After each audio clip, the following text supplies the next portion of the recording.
Hang on. Come on, you can do better than that. Morning, good morning. Just waited. I did check, but you know where I sit next. Hey, can you hear us? Oh, wow, there you are.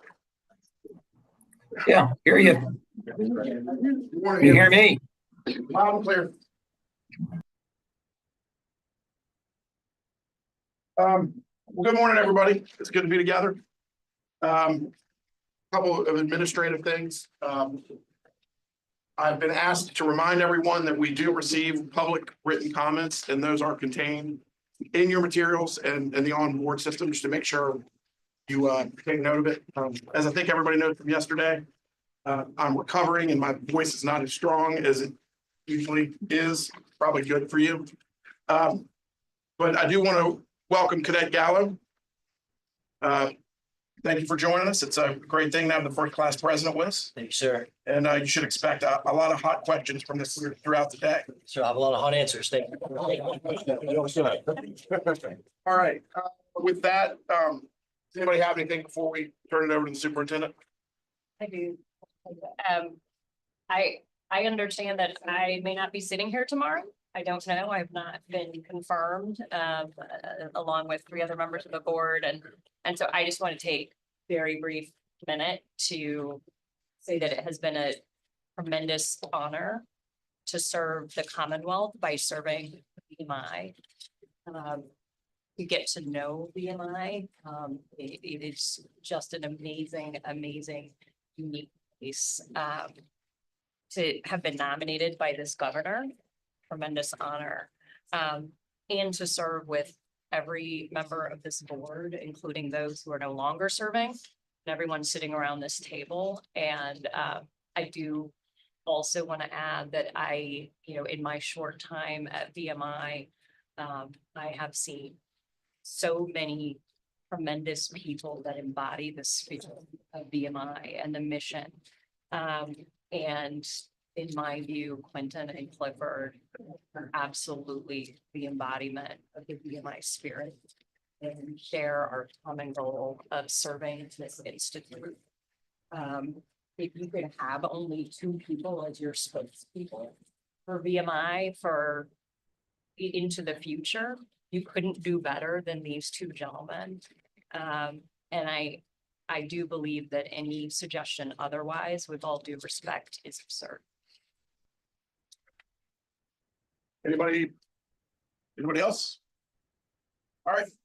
Thank you, Kate. Chairman Williams, floor is yours.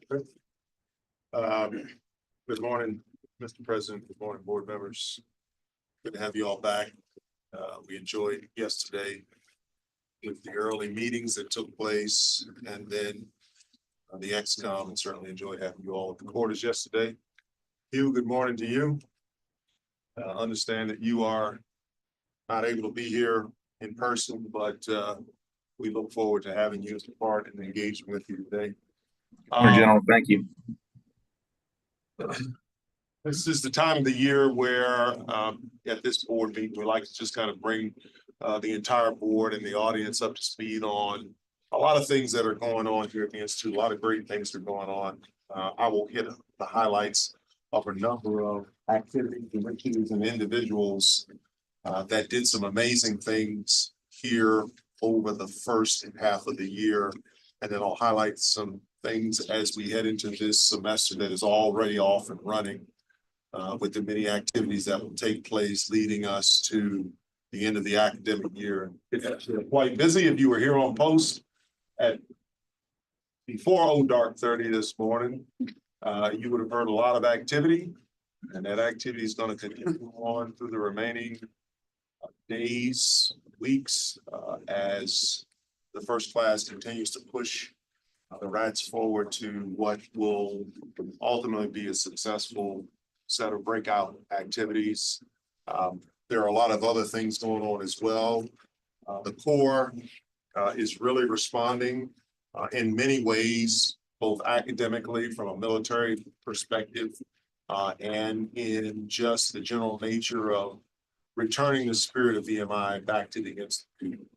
And so I thank each and every one of you all for being here. I'm going to just highlight a couple things, and then we'll run through the series of briefers. I think I'll be followed by the dean, who will then be followed by some other folks, Ahmad Sheikh, Dallas, and Shannon Escom, Strategic Enrollment Management, and our Chief Officer of Superintendent for Finance and Support. And then we'll get us through the briefings and activities of the morning, leading into lunch, and then breakouts into the various different committee meetings. So with that, I'm going to go ahead and start off and just hit a couple of fall highlights. The first I'd like to show you is a video of an initiative that was taken on by the athletic department and the recognition that we did for what was established as a POW MIA chair down in Foster Stadium to recognize those POWs from certainly the Vietnam conflict, but any and all conflicts that the United States has undergone. We were represented during that event by one of our own former POWs. His name escapes me, but you'll see the video and you'll be able to get a taste of how this event went off during one of our VMI football games. The POW MIA Chair of Honor became an idea as I took on the job here as the athletics director. The history of 26 VMI alums being POW MIA, it's a no-brainer that this should be in our stadium, in our athletic facility. So when I learned that there was a way to do it, it made sense that it needed to reside here at the Virginia Military Institute. This group is very important, and leaving that seat open, it just shows how we are always honoring those prisoners of war and missing in action. So I just felt it was the right thing to do. My name is Thomas H. Kirk, Jr. I'm a native of Portsmouth, Virginia. I graduated from VMI on 13th of June of 1950 and elected, accepted commission, and became a career Air Force officer.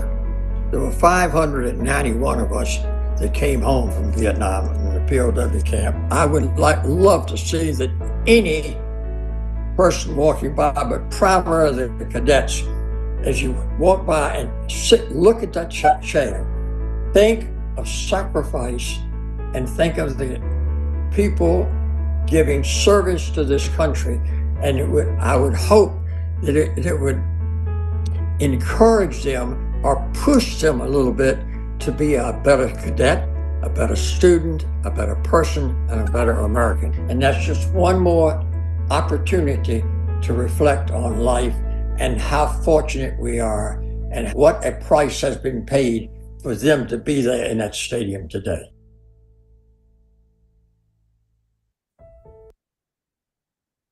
Okay. Powerful words, and it's a meaningful tribute. So thank you, Jamal, for initiating that. Thank you, Dallas, for getting the team to get the installation and everything done so quickly. Appreciate it. Just a couple of highlights for the semester that I'd like to mention. And you see the slides with a couple of snapshots. You'll see that number one of the highlights we'd like to talk about is just the fact that once again, VMI has come out in the national rankings. It's one of the top military colleges, top liberal arts colleges in the country.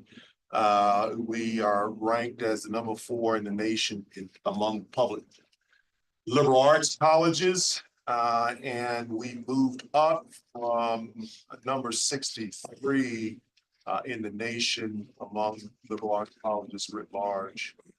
And then we also achieved the ranking of number 3 out of the 280 accredited undergraduate engineering schools, which is a testament to the strong STEM programs, particularly punctuated or built around a number of engineering offerings that provide for cadets here. And then computer science and economics business was also recognized, and one of the highlights of the rankings that we continue to receive. AMCUS, we hosted the AMCUS conference here this past fall, and the AMCUS are all the senior military colleges and the military colleges like Marion Military Academy, New Mexico Military Academy, and they all come together and kind of network, talk about some of the challenges that are occurring with respect to recruitment, enrollment, how you train and develop young men and women in military colleges and why it's important to the nation as a whole. And so we had the opportunity to host that. It's been a number of years since we've hosted it here on Post. The attendees included the Citadel of Norwich, Texas A&M, University of Georgia, North Georgia rather, Virginia Tech, Tarleton State, Texas A&M Maritime Academy, LSU, and Virginia Women's Institute for Leadership up in Mary Baldwin. We've also had a number of very high-profile guest speakers.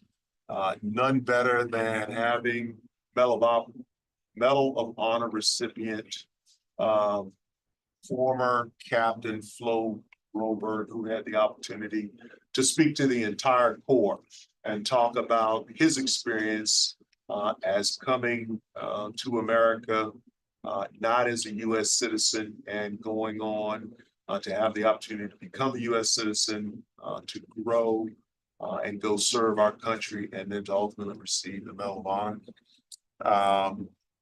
And then the next is just highlighting the Founders Day events that took place, which working with the alumni agencies, we were able to do a fantastic Founders Day celebration where we celebrated 50 years of the Institute Society. It also gave us an opportunity to successfully roll out the strategic plan for the 21st century leaders. And I think the highlight for everybody was that they got an opportunity to meet, see and interact and take pictures with Lieutenant Dan Gary Sinise. And so that was a great event. The next we'll highlight is the performance of our Ranger competition team, which will be heading off to perform in the best Ranger competition.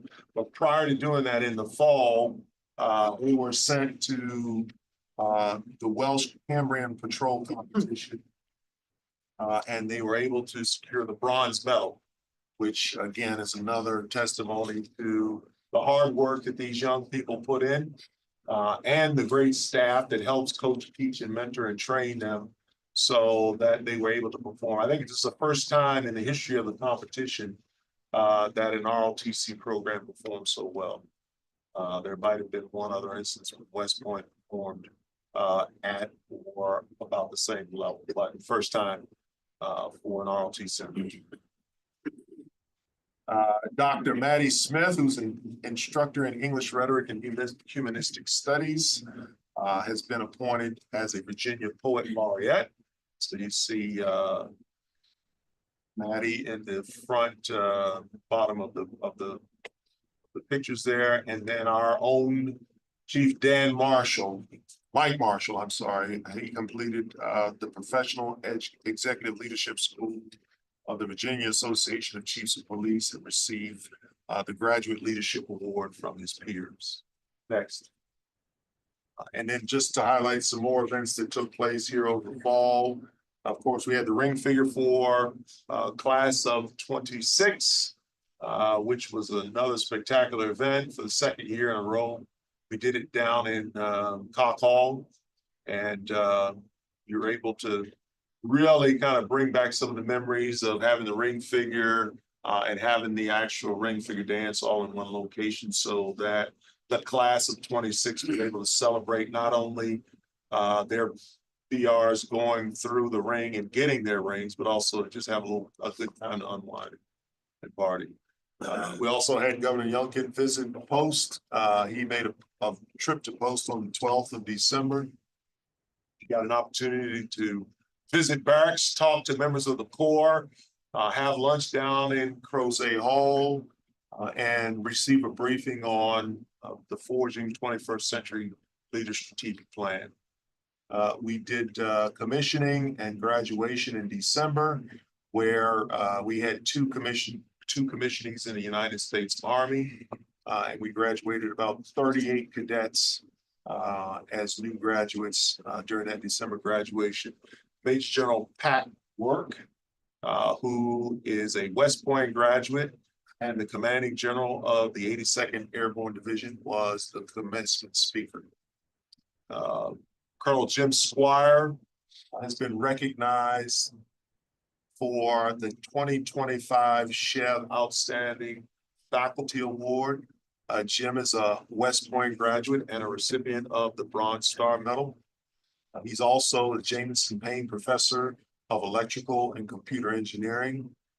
He served as a military intelligence officer during Desert Shield, Desert Storm, and he has his doctorate from MIT, and he's been a faculty member since 2000. So we're proud to recognize Jim for all of his efforts and being recognized by Chev as one of the faculty, outstanding faculty awards. We did an inclusive excellence training this year for our faculty and staff, and it was held on January 20th. It's the annual training that we do. The speaker was Daniel Windler, who's a best-selling author and clinical psychologist, and his topic was neurodiversity in the workplace. Next, I want to highlight very quickly a young man, Ricky Bradley Jr., who's on our basketball team. Ricky was here as a rat.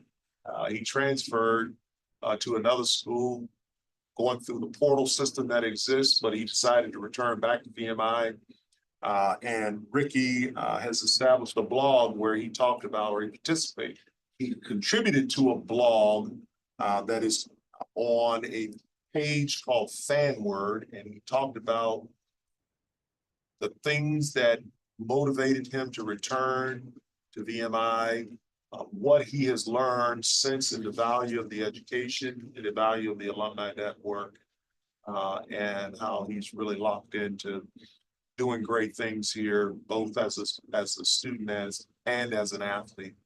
And then finally, we had last Saturday, Speaker Don Scott, who's the Speaker of the House for the House of Delegates. He visited Post for the first time in his tenure as Speaker. He's a Texas A&M graduate, so we got to give him a dose of what a real military college is. And he really appreciated it. He also brought Delegate Betsy Carr. She was in attendance as well. They got a chance to just see Post, talk to cadets, have lunch, engage, and really get an appreciation for VMI and the value that it brings to the Commonwealth and to the nation. Next. Just give you an idea of what the spring calendar looks like. Back in September, I provided the board with some of the highlights of the calendar for the fall. And so we've already got off to a good start with the Corps returning in January, somewhere around the 17th. Classes have begun. We were postured to do the inaugural parade. I'll hit a couple of highlights about that. Obviously, we know what happened with that event. And we've got a number of other events that have taken place. We just had a Braver Angels debate that took place this week. And there are ongoing workshops that they do. Braver Angels is the debate format that we've adopted that allows cadets to come and, based on an identified topic, to use the Braver Angels debate format to conduct civil debates.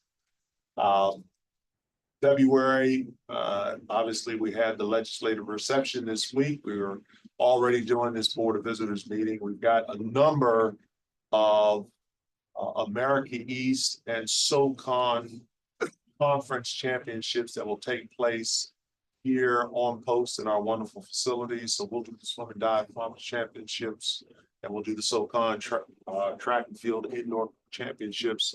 And we've got the Cyber Fusion conference coming up here real shortly as well. March will be punctuated by a number of events that you see there. We'll do Environment Virginia in April. We've got a number of reunions going on. None more important than that class down there, 1985. So we're looking forward to that. We're getting a lot of great help from the alumni agencies and alumni associations, so we greatly appreciate you all. And then, of course, we'll go into May where we will have Board of Visitors meeting. We are sequencing this year the transition of leadership from class to class, from first class, class of 25 to class of 26 in such a way where we will do the memorial parade, the commissioning, the change of command and awards, and then commencement. And so that will allow for the class of 25 to remain in front as the leaders of the Corps until after the Memorial Day parade, and then they will transition and transfer leadership from class of 25 to 26 with the change of command, and then our regimental commander, whoever he or she may be, will end up passing on the orders to the returning Corps as we head out. So all total, you see a number of activities that are going on, just highlights of the fact that we'll be conducting 8 parades, the remaining 3 open houses. The commandant and his team will continue to perform those inspections. We've got a fitness test for the majority of the Corps, whether they be in ROTC or whether they be other members of the Corps, and other events, new cadet military training that will occur for primarily the 4th class, but there will be activities for the rest of the Corps as well. Next. Talk real quick just about the inaugural, since the commandant and his staff and the Corps put a lot of work into it. My understanding was the planning numbers for the inaugural and the participants in the inaugural parade were going to be upwards of about 7,500. We were going to have 1,300 plus, close to 1,400 cadets marching in the parade. Obviously, when the weather call was made, it was highly doubtful that the Corps would be able to march in the parade inside of the Variety Center. The commandant and his staff, they flexed very quickly, since we already had a sunk cost of $50,000 plus in buses and transportation and some other things. And so, since it was a federal holiday, we were able to send, and we had no classes scheduled because of the inaugural activities.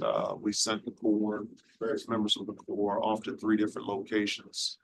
Some of them got to go down to Charlotte and take in a basketball game. Some got the opportunity to spend the day in Massanutten, and then some just wanted to go shopping in Richmond. So we were able to do that. Next, accreditation. We are moving forward with our efforts to get to our year of accreditation, which will begin next fall. This past December, myself and the senior executive team went down to Austin, Texas for the Southern Association Colleges and Schools Commission on Colleges seminar or conference that took place. It was our opportunity to engage with some of the accreditation team from SACS to get a better understanding of some of the things that we will be having to prepare ourselves for. Colonel Andrew Luna is our lead for this effort. He has helped organize us both for this effort and the work that has begun already once we came back from the conference. In addition to the SACS accreditation, we've already gone through this year the ABET accreditation and the AACSB. By all accounts, the reports coming out of those accreditations, and I don't know, Bob, that we have the final reports yet. I don't know that we have, do we have the final reports yet? Yes, we just received them. Okay. All right. Very good. There's a couple mechanical and business have to do a couple minor things. CE and TCE totally clean. Okay. But fully accredited. Make some adjustments. This spring, submit a report summary. Okay, good. All right, next. All right, I'd like to introduce you all, if you have not had the chance to meet him, to VMI class of 1995 graduate Colonel Travis Homiak, USMC retired. Travis, where are you? Okay, so there you go. Travis, you see a lot about Travis, Travis's resume. Jackson Hope Medal recipient. He was an international studies and German major. I was down with our modern languages department earlier this week, and Travis went down there and started speaking German. And so, you know, it was like old home week. When he went down there and had the opportunity to talk with the professors and former department head. He's a 30-year veteran of the United States Marine Corps. He's been assigned to VMI twice, once within the Navy ROTC department as an instructor, and then he returned back in 2021 to be the detachment commander, where he served for 2 + 3 years, recently retired, and also recently received his PhD in war studies from the Royal Military College of Canada. So that's our new Chief of Staff, Colonel Travis Homiak. I'd be here. Thank you.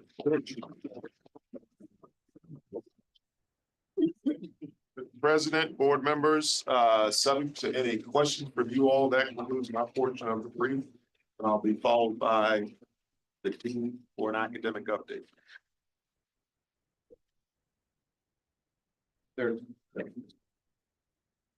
So just a few things this morning, and so it's a lot of some of the meat for the AAC meeting. I wanted to highlight what's going on with the RAT class in particular. So here's academic performance for the past several years by the RAT class for the fall. So fall GPAs by RAT class. You see various numbers. Importantly, down here, number who finished on ACPRO and those who returned. So ACPRO for a RAT, just as a reminder, has not anything to do with credit hours. It's GPA, 1.5 GPA or less than 1.5. It's a returning RAT in January onto ACPRO. 62 finished the semester. That is completed. That doesn't count anyone who withdrew, whether early on before the census date or after. If they completed the semester, they had less than 1.5 GPA, they're on ACPRO. 57 of them returned. So a little trend of consistent the last few years, but as you can see at the bottom, low double digits versus high single digits. Number also pretty good sign here. We're finishing the semester relative to matriculation in the low 90s. Obviously, like to get that higher. And from both sides, academic and common. Yes. Was there any correlation between those who went on ACPRO and how they're standing when they finish in high school? Did you do any analysis on that? We have not. We're actually, Shannon and I are starting to do some of that work and finding interesting things. As an example, the one that really popped out to me, because we hear about math skills, you know, in Virginia, you only need 3 years. Algebra 1, geometry, and algebra 2, graduate high school, and we're finding a lot of students who did not take math as a senior in high school, so they're coming in 15 months without math, and some who didn't take math as juniors and seniors, so they're coming in 27 months without having done any math outside of sending Venmo. So we're just starting to do that, and getting to the point that Shannon will talk a little bit about it too. How do we get ahead of this so that we can identify students? You know, it would also be interesting, the transverse of that is anybody who had a struggle in high school, but came into VMI and, you know, had a 2.5 or 3.0. Absolutely. So this semester, this academic year, we started what's called the Cadet Academic Recovery Program. This was put together by the Miller Academic Center. And this is designed for any cadet starting in the beginning of the academic year who's on ACPRO. So in the fall, it was all upperclassmen. Now we've added some RATs. So any cadet on ACPRO had to go through this program with the academic coordinators in the Miller Academic Center. And it's tailored. There's a variety of different programs, but it's also tailored to that particular cadet's needs. Variety of ongoing meetings with staff, maybe being required to go to group study sessions or tutoring, whatever that particular need is identified. Some students, it's just helping them be organized and keep a calendar and do things on time. Some it's some study skills and things like that. So every cadet who's on Act Pro has to go to the center, has to sign a form that says they understand what they have to do. And then they're obligated to do that, these various. This was our first semester doing it, but we continue to do it this semester. So a lot of detail here, breakdown from the fall. We track why is a student on Act Pro? Variety of reasons. It could be their cumulative hours earned, their cumulative GPA, both hours and GPA, could be their major GPA, their yearly hours, because they have all these different things, both total hours, yearly hours earned, in order to not be on. But just a way to track and see, but you see the most dominant, this again, this would just be from the fall, so no rats. Two dominant cumulative hours and cumulative GPA. So we started the semester with 56 cadets on Act Pro.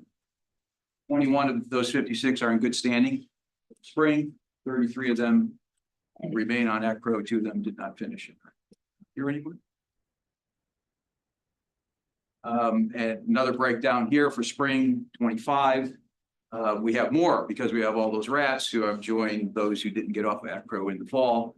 And just to point out one particular thing, this number here, 3. This was those are 3 cadets who are recipients of really maybe not paying attention to what they signed last September, which was you're going to participate in these various activities, and if you don't, even if you get yourself off Act Pro by the regulations, you get to stay on Act Pro for purposes of privileges this semester. So those 3 cadets are not technically in Act Pro by GPA or cumulative hours or that, but they're on Act Pro because they didn't participate in all the activities they said they were going to participate in. So hopefully that message gets out next year at this time. We'll have a 0 number right there. And then core GPA. And so the rat class, without having the data in front of you, the overall GPA for the rat class is about par. I think if once we get all the data, get down that far, we've got more on Act Pro. The average is still the same. You've got enough, you have some really good students doing really well, but a few more that are struggling. And of course, as you go up in class, GPA gets higher. That's natural attrition as students sometimes with academic challenges leave, and those GPAs don't include every cadet in that class who matriculated. As they drop out of VMI, their GPA is not hit. Subject to any questions, again, at the AAC, we'll get into some more detail.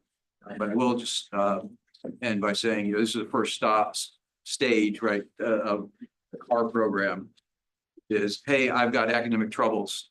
Now we're going to get you help. And what Shannon and I are starting to work on is can we identify students who we think are going to need intervention before they end up on this list, right? As with the matriculating class, get ahead of that so that when they get here, we're already helping those who we identify as they're going to need some additional. Question. Yes. Have the grading standards remained the same through the entire timeline that you had up on the last slide? I would say definitely yes. That's something we always preach and I believe in body. Rigor of gentlewoman sees what you're supposed to do, and then the cadet earns a D or an F. It gets to own the D or an F and can't blame the fact.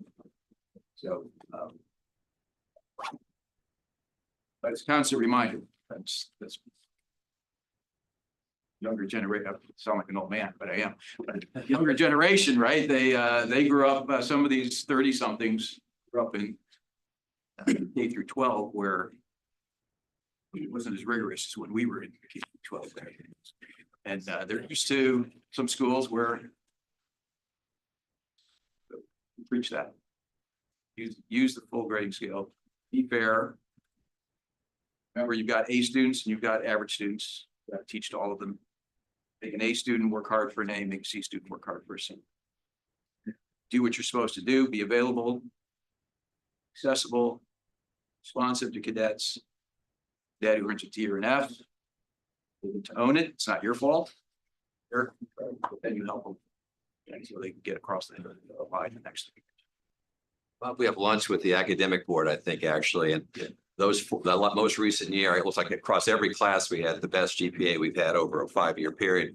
Will they speak a little bit to how they see some of the things that are going on behind that? Because I think maybe it gets to Kate's question too. Why are we looking apples to apples? Are we looking or not actually? And so maybe your commentary, but then also maybe from the academic board. I think if you ask them, they will answer that question. Okay.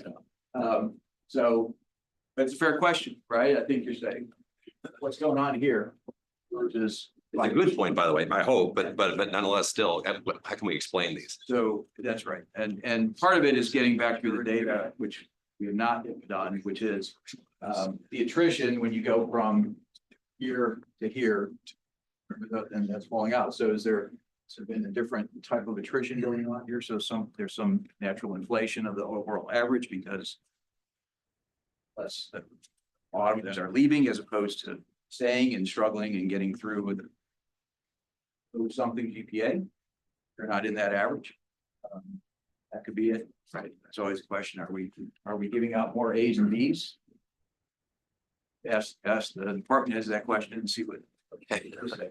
Is there much change in the district, the percentages by department? In terms of, like, if you've got less STEM majors, you know, that might help the GPA a little, I don't know. Yeah, I'd have to go back and look at that data. It's a good point, because we are now running this year 5, 45, 56, 44 non-STEM, STEM. I would tell you though, my non-STEM colleagues would tell you, you know, it's not necessarily easy to write a good paper.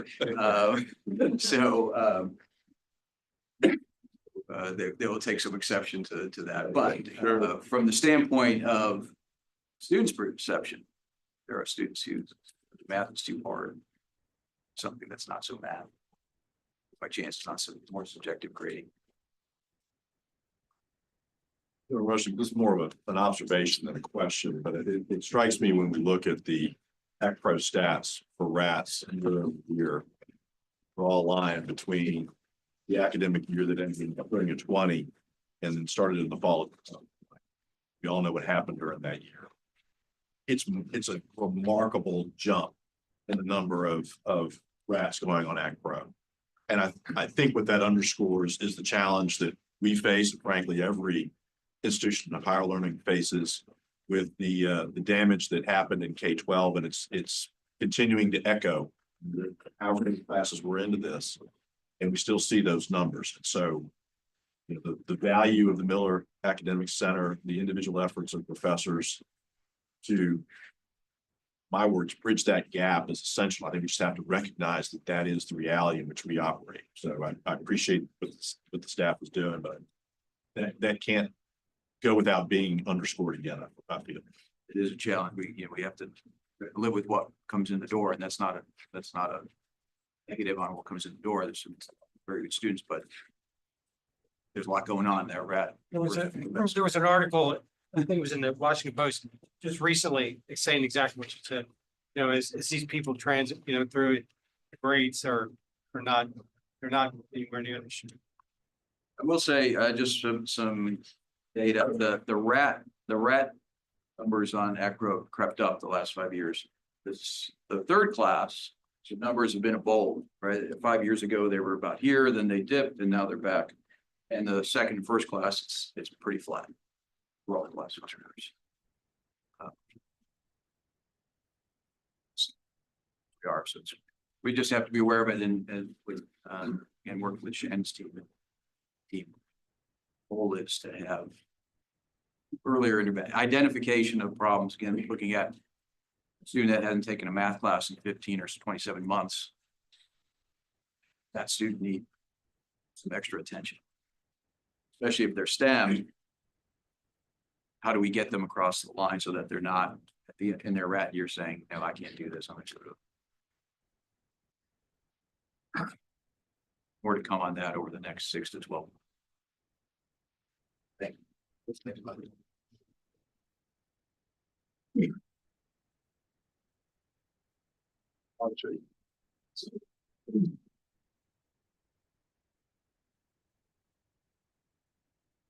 Morning, everybody. Good morning. And thank you for the opportunity. I only bring good news, so this is great. Colonel Lehman, good to see you, sir. It's been a while. This is the first destination of our graduates. We put a lot of effort and time into where are they going? The first destination, talking to cadets, we always talk about actually your third destination after college and how can your first and second take you there. So first destination is critical in that sense. We get the data from registrar, make sure we have the accurate number of our graduates and then how many commission. That was 53%, 0.4 or 122 that took full-time jobs, 31.4%. And their average salary is higher. And I think I'm sure the STEM majors have something to do with it, our civil mechanical engineers. So yes, about 9.8% went for graduate education. Used to be 4 or 5%, but in the last 2 years, we've seen a jump. Young people accessing master's degrees and so on. And about 4% were still seeking employment as of October 31st.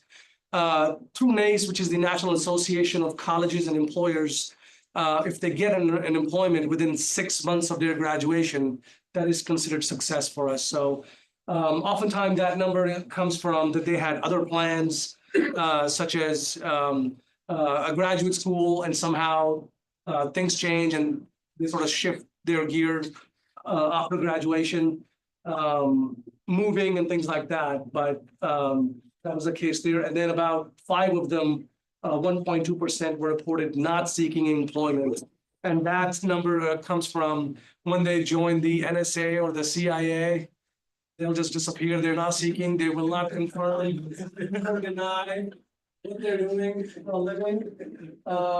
They might also be just wealthy, taking a gap year, travel abroad, live the dream. So nothing wrong with that either. So that is the 100% of our student body.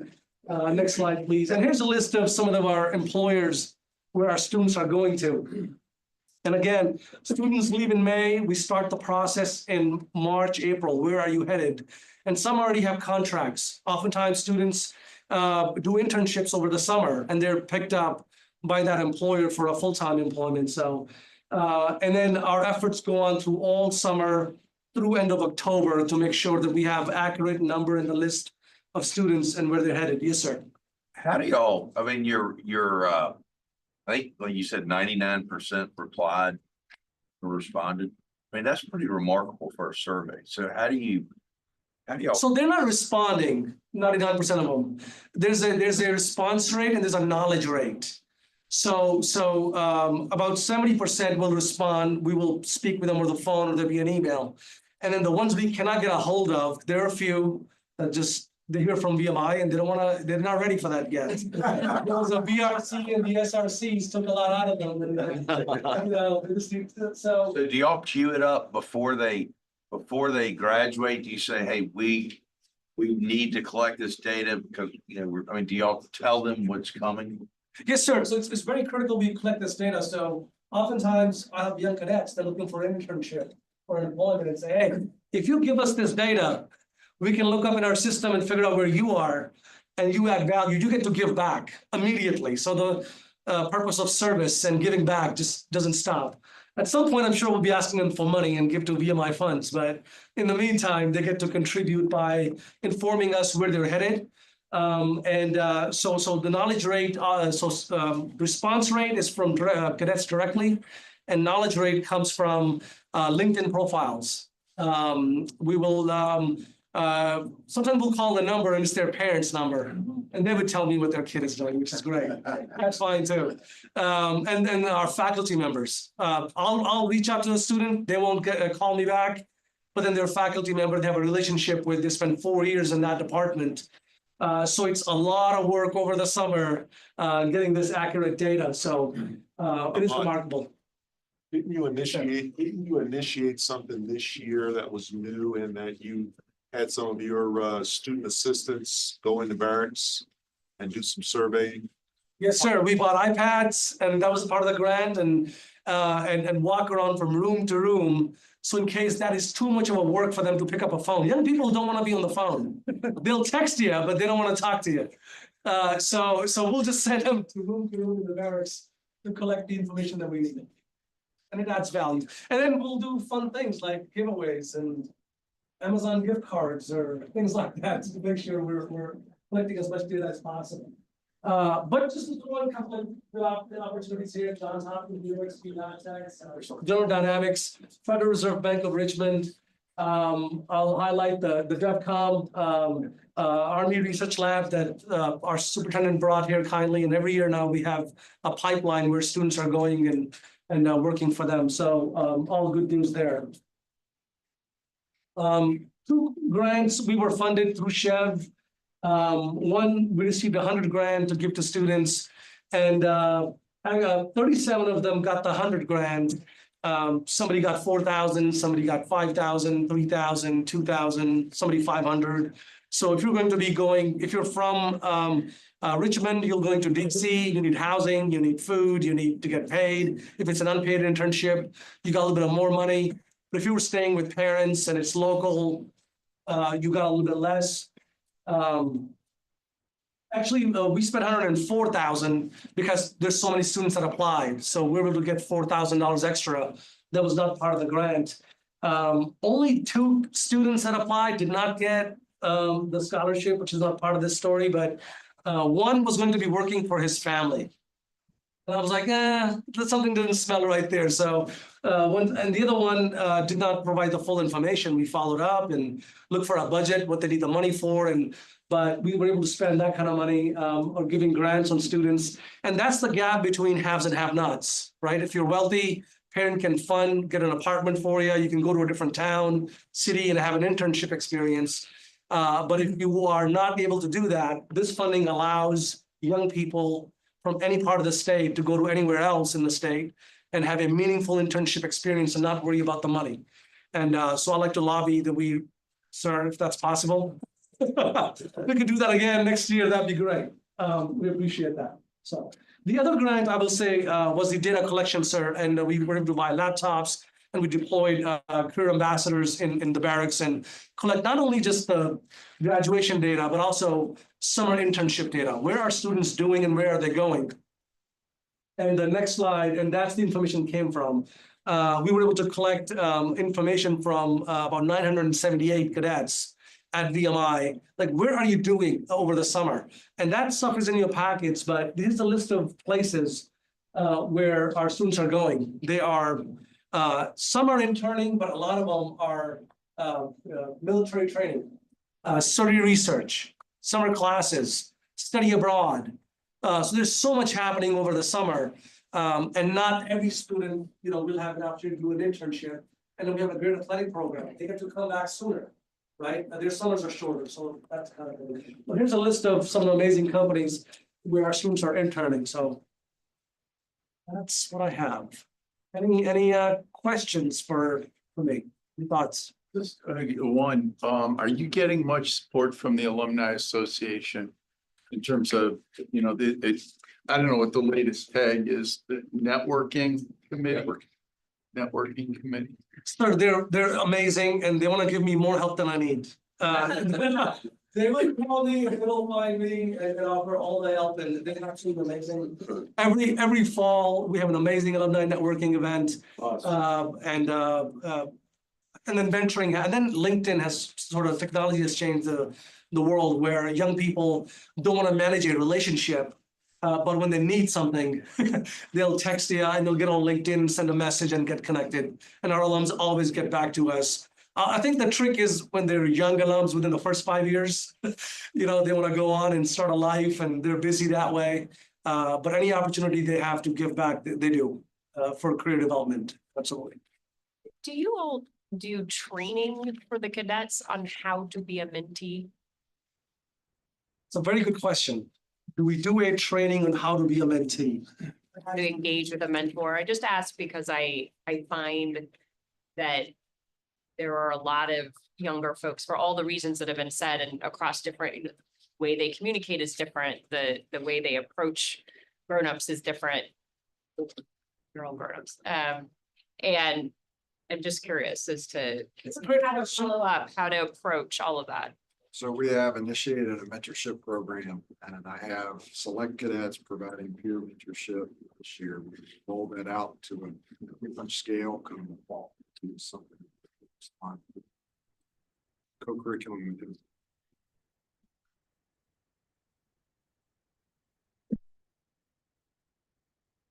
Thank you for your time. Thank you. Thank you, appreciate it.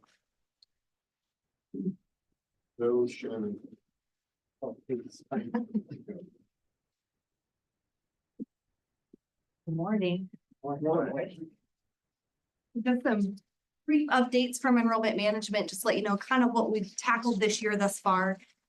We, as you know, are recipients of that SHEV initiative grant for increasing enrollment and retention of Pell Virginians.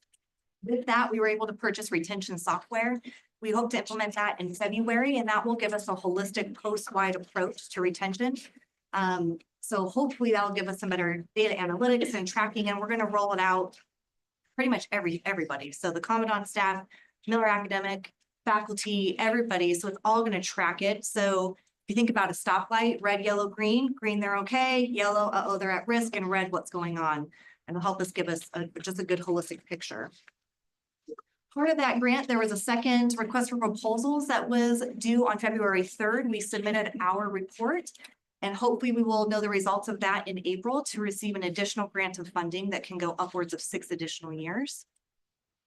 Our office has been working with institutional effectiveness and Colonel Luna and his team helping to develop data governance, data dictionary. Daryl's a huge part of that as well. And just trying to get one source of truth and how we're going to define items across post. Been working on that. And then we have post-wide discussions are ongoing, better usage of our student information system. So if we can make the system do it for us and save some time and effort and energy, make it work a little bit better.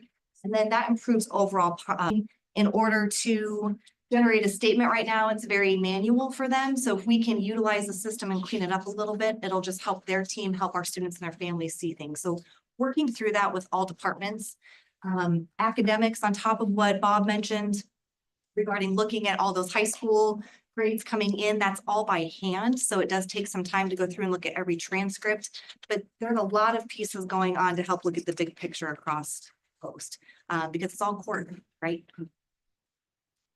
Financial aid. So we've made it through the new FAFSA rollout, that fiasco that was 24-25.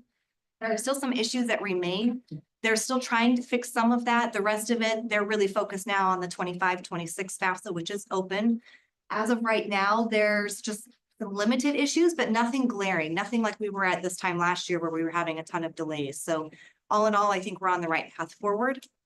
I've heard they're going to make some additional changes in the 26-27 FAFSA, which I will cross that bridge when we get there. That's a whole 10 months from now. But as of right now, things seem to be right on track. The federal law did mandate that FAFSA will open October 1. So even though that was the goal, the law had said it was still January 1, and they just basically said, no, it will be October 1. So that's good for us and our families. We can give them their financial aid offers as early as possible. And with that, our goal is to continue to improve our awarding timeline. We want our families to have their financial aid offer as close to the time that they're appointed as possible so that they can do an apples to apples comparison for their other institutions. Full duty applications continue to roll in. We're actually at 128 as of this morning when I went and looked. We have made 20 awards, and you can see the breakdown by all of those categories that I typically report to you as well. I expect those will increase over the next month or two. So Is that an uptick from years past? we're right on par from years past. So we're right there. This is when it gets hard and heavy. So we'll just kind of wait and see what rolls in. That I'm going to turn it over to Joe. Shannon, just quickly though, any sense on the market for financial aid? I mean, we've seen, it sounds like in the past we saw everyone jumping in with substantial packages that we have to compete against. Any updates on that in terms of your sense of the market? It's about the same right now. What is a little unusual, it's very quiet this time of year. So normally it's busy. And so right now we're all a little quiet and we're not real sure why we're quiet. If maybe the fiasco just kind of set the tone for families, it's going to take a little bit while. That's my assumption. But it's kind of the same. It's still whoever can get it out, be the most aggressive, the most competitive, and families know. So our competitors for our students that we want are the same, doing the same thing. Same thing. Yep. So it becomes a you say dog eat dog world. Right, That's kind of what it becomes. Shannon, back also on the Call of Duty scholarships. So we've awarded 20 so far. Correct. What do you anticipate will award? If we follow suit, probably upwards of 80 to 90. We follow suit with how we have the last 2 or 3 years. Yes, Maybe I shouldn't ask this question, but elimination of the Department of Education. I was waiting for that.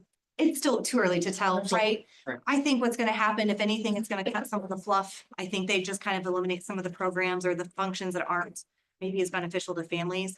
All in all, you still have State Department of Ed. That goes down to it, I think the power goes back to the states. If that comes to a case, we have the Commonwealth, which is going to rally like they do, and we'll just be along for the ride and we'll figure it out. Morning, everyone.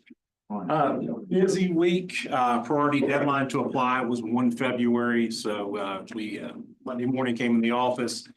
Not sure what to expect, had 120 applications submitted over last weekend with 600 documents submitted to support those applications. So very busy, very busy week getting everything processed.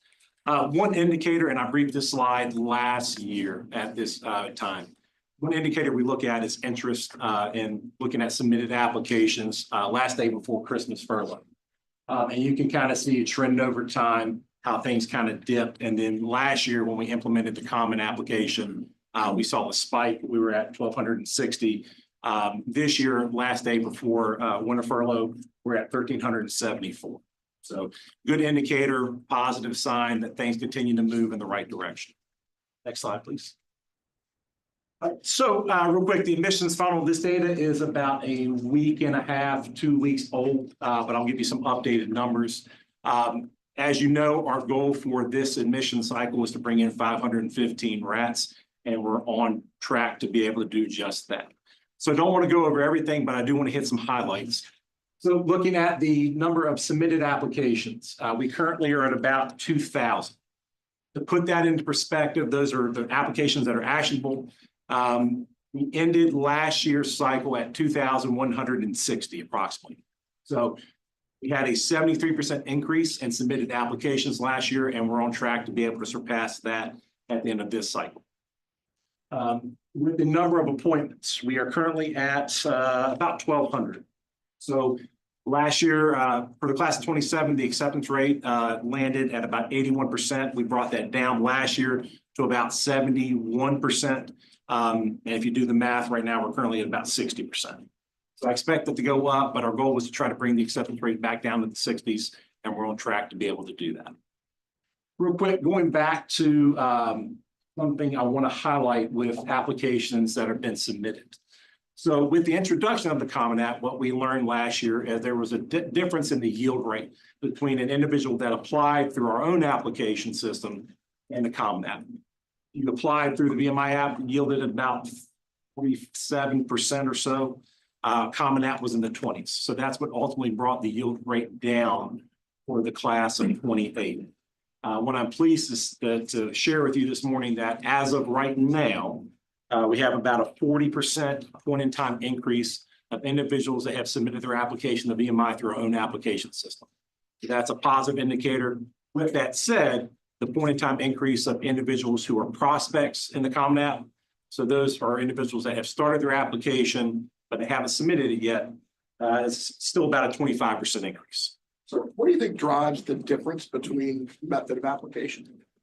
If there's a higher level of interest usually, or if we're, the VMI is the #1 choice or #2 choice for a young person, they'll typically fill out our application. A lot of times it boils down to the school and the approach that the school system takes in terms of getting, their students to apply. So right now, just a few other things to point out. We currently have our cadets. We have 4 cadet assistants that are helping making calls.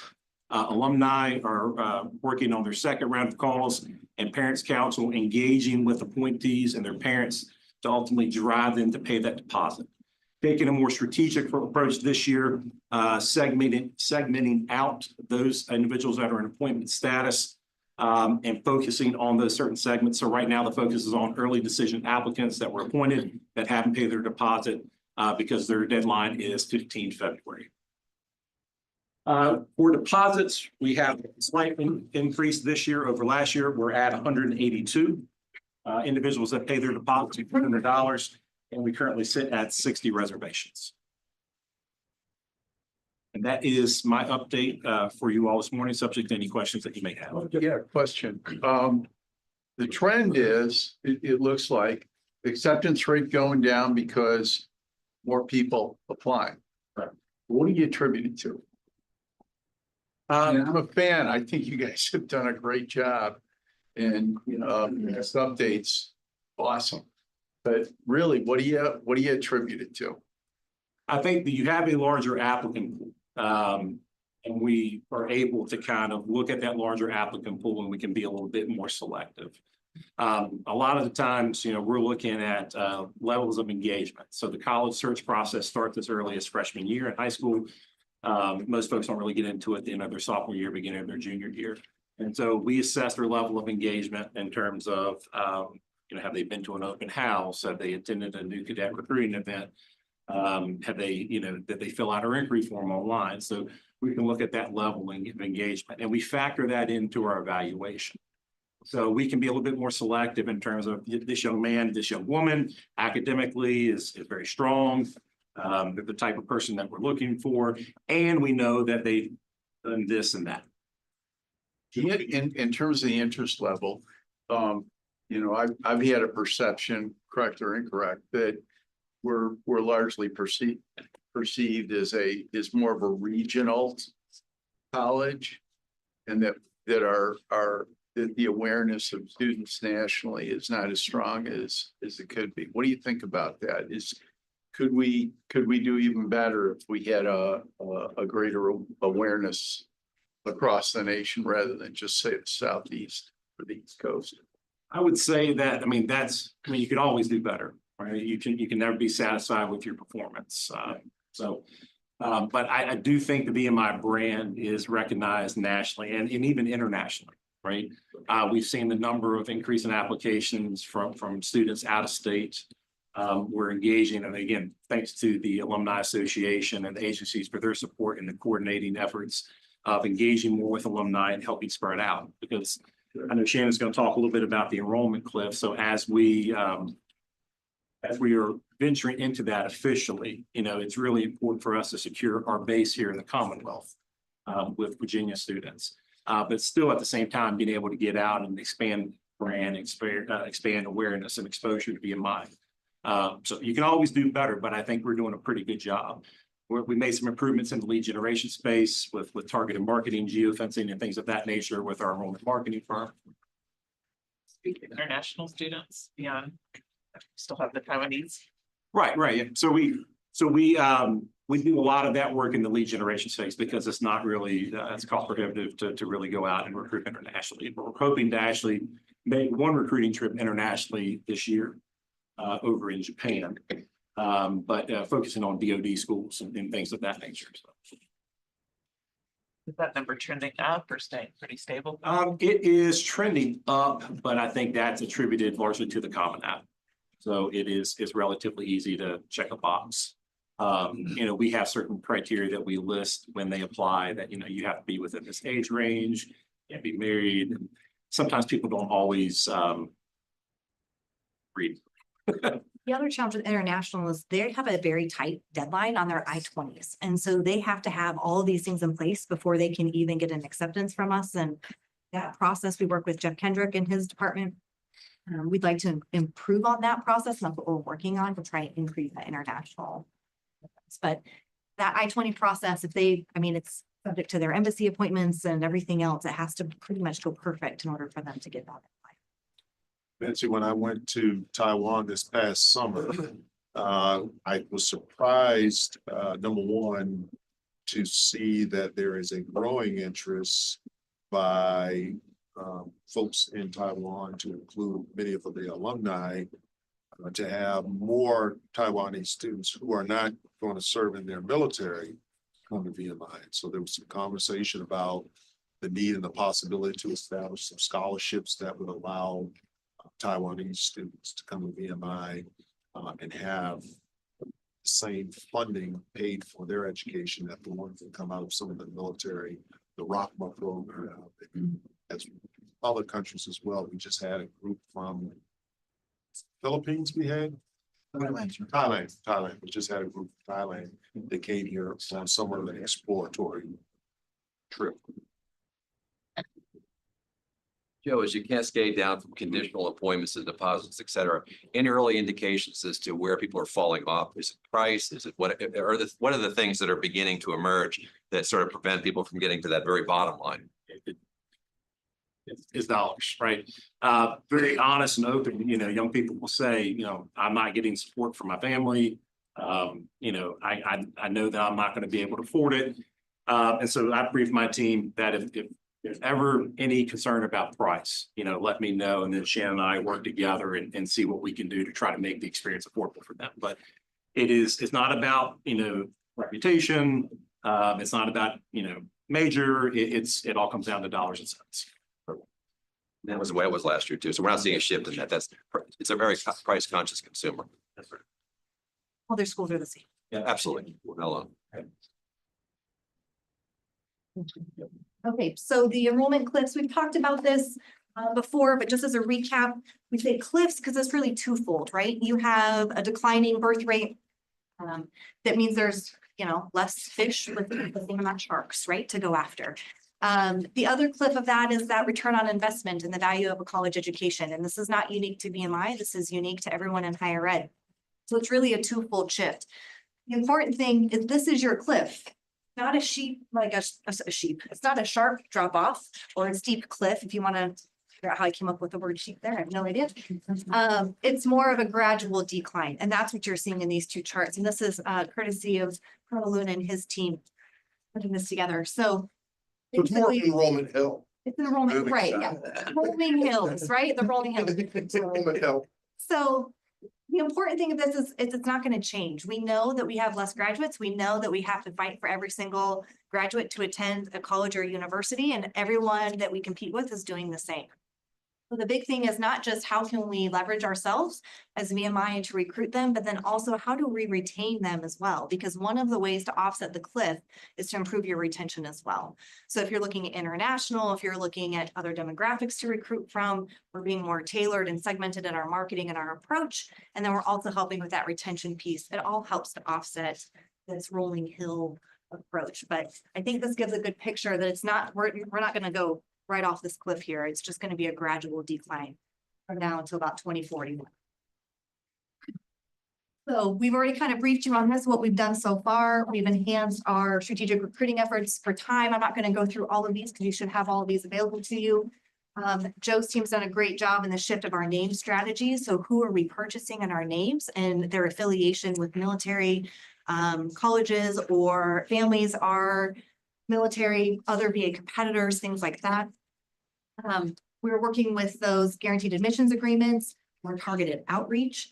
As Joe mentioned, it's not just going after your high school seniors. We really need to be getting them, I would say as a sophomore, getting on their radar then, and not just them, but their parents as well, and helping them understand the process all the way through.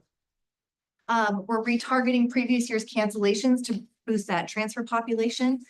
So if I can, to General Wynn's point earlier about Ricky Bradley, who went through the portal and came back, kind of the same logic. If they left and we can try and get them back to us, right? Maybe they realized that it wasn't quite so bad as they thought here at VMI. They went south to South Carolina, had buyer's remorse. Yeah. Of course, we have that collaboration between admissions, financial aid marketing, and across post just to help with that messaging and that branding. And then also working just to help retain, again, that retention software and what we're doing collaboratively as a post to help keep them here once they're here. Joe, if you would, the next slide, please. Other items in motion, and I'll kind of highlight on these if Joe, if you want to step in at any time. We're diversifying that college presence on our search platform. So niche, College Raptor. Again, we're just trying to get our name and our brand out there in different ways and different avenues. Really want to secure our Virginia base. So looking to hopefully get a regional recruiter in Richmond. That way we can really target every area within the Commonwealth.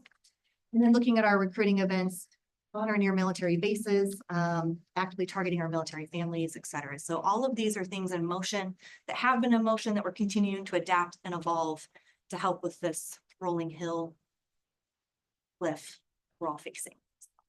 And I will say, it is, I guess rolling hills is probably a better way to describe it. But with that being said, we haven't officially entered that until the end of this academic year, until the fall of 25. With that said, only half of Virginia public institutions met their freshman enrollment goals for the fall of 24. So the pain is being felt. And none of our sister schools around the Commonwealth are looking to increase their freshman enrollment over the next 12 years because they know that they're facing this. So it is a rolling cliff, if you will, but we're already kind of feeling it and seeing it. So Some of the senior military colleges, Joe, like Texas A&M, where they were in a growth mindset a couple of years ago, they've now decided they're going to do what with their growth projections. yeah, they're holding right now. So kind of if you seeing the development and the growth in Blacksburg, Virginia Tech, and the strain on the infrastructure there in Blacksburg, Texas A&M is sort of kind of holding on their enrollment growth over the next decade as they sort of try to make improvements in the area to be able to catch up with that. And so we're trying to capitalize on that right now with applicants we already have in the pool, and those that we don't, we're trying to bring in to make them aware to VMI. I have two questions. One is, because we build so much around the expectation of the class size, is it fair, do you think, and reasonable to have a flat assumption of what the enrollment is, given the situation that you're seeing and given the health? Like, what is making us feel comfortable about building budgets and tuition rates, et cetera, around a number that we've been working really hard to meet even before the health, number one. And number two, what do we know about, or what do we think may be coming in terms of, if people are going into the portal, if people are applying, are they necessarily folks that have made the decision to go to college or a four-year college? Or do we now have a situation where actually a fair number of people are exploring that and ultimately making the decision that they're going to go a different direction in a trade route or something else? So if I could touch on the second part of that, I think you're right on. It's not just their high school graduates that are fewer, it's they're not choosing to come to college at all. They can go, I live in Wyoming because I'm from there. We really struggled to get enrollment because they would go into the oil or natural gas and they would make a ton of money without having a degree, or they could get a 12-month certificate and then still be employed versus going to school for 2 to 4 years. So you have that where they're looking at the trades. This new generation coming in has a different mentality of higher ed in general. And so selling that VMI return on investment and why it's still so valuable for a higher education degree in general, and then why VMI is a better option than most. But that's where it's twofold, right? You have less graduates, but then if all those, even if in the best situation, all the graduates were coming to higher education, we know that that's not likely because they are looking at other options. Do we know anything about yet the people that are actually in that funnel?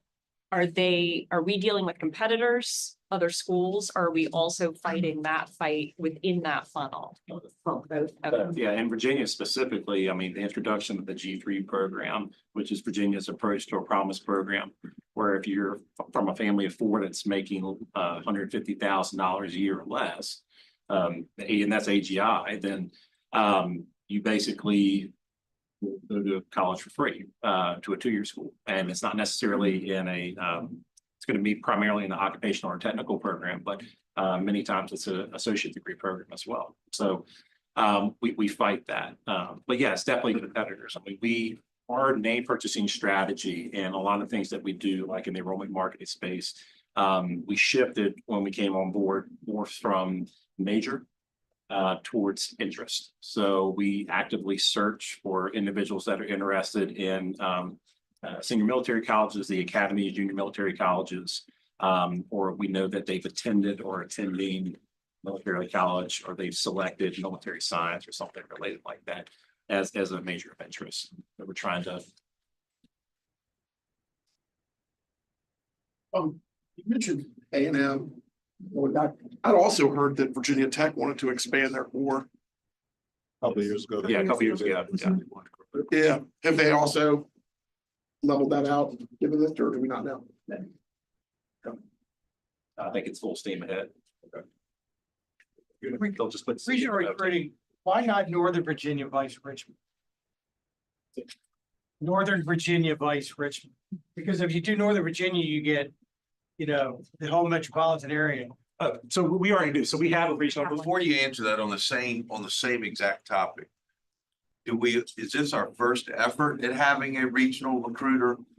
And are you considering having them in other areas too? Yeah, so no, so we have 2 regional recruiters currently. So we put a regional recruiter last year in Northern Virginia, Okay. as well as the Tidewater Hampton Roads area. Okay, great. And then, so right now we have a part-time position that we're looking to move to full-time so we can have one in Richmond. Which is where we get about 95% of our applications from within the Commonwealth from. So the idea is that we can secure that part of Virginia. We have a person in my office who's funded through the Chef Fellow Initiative Grant that covers the remaining portion of Virginia. So you'll, just to be clear, you'll have one in Northern Virginia, Tidewater and Richmond. Correct. We currently have somebody already in Tidewater Hampton Roads. We're looking to fill the position because we had a regional recruiter leave in Northern Virginia. And we're looking to put somebody in Richmond. And then you all ever consider out of state?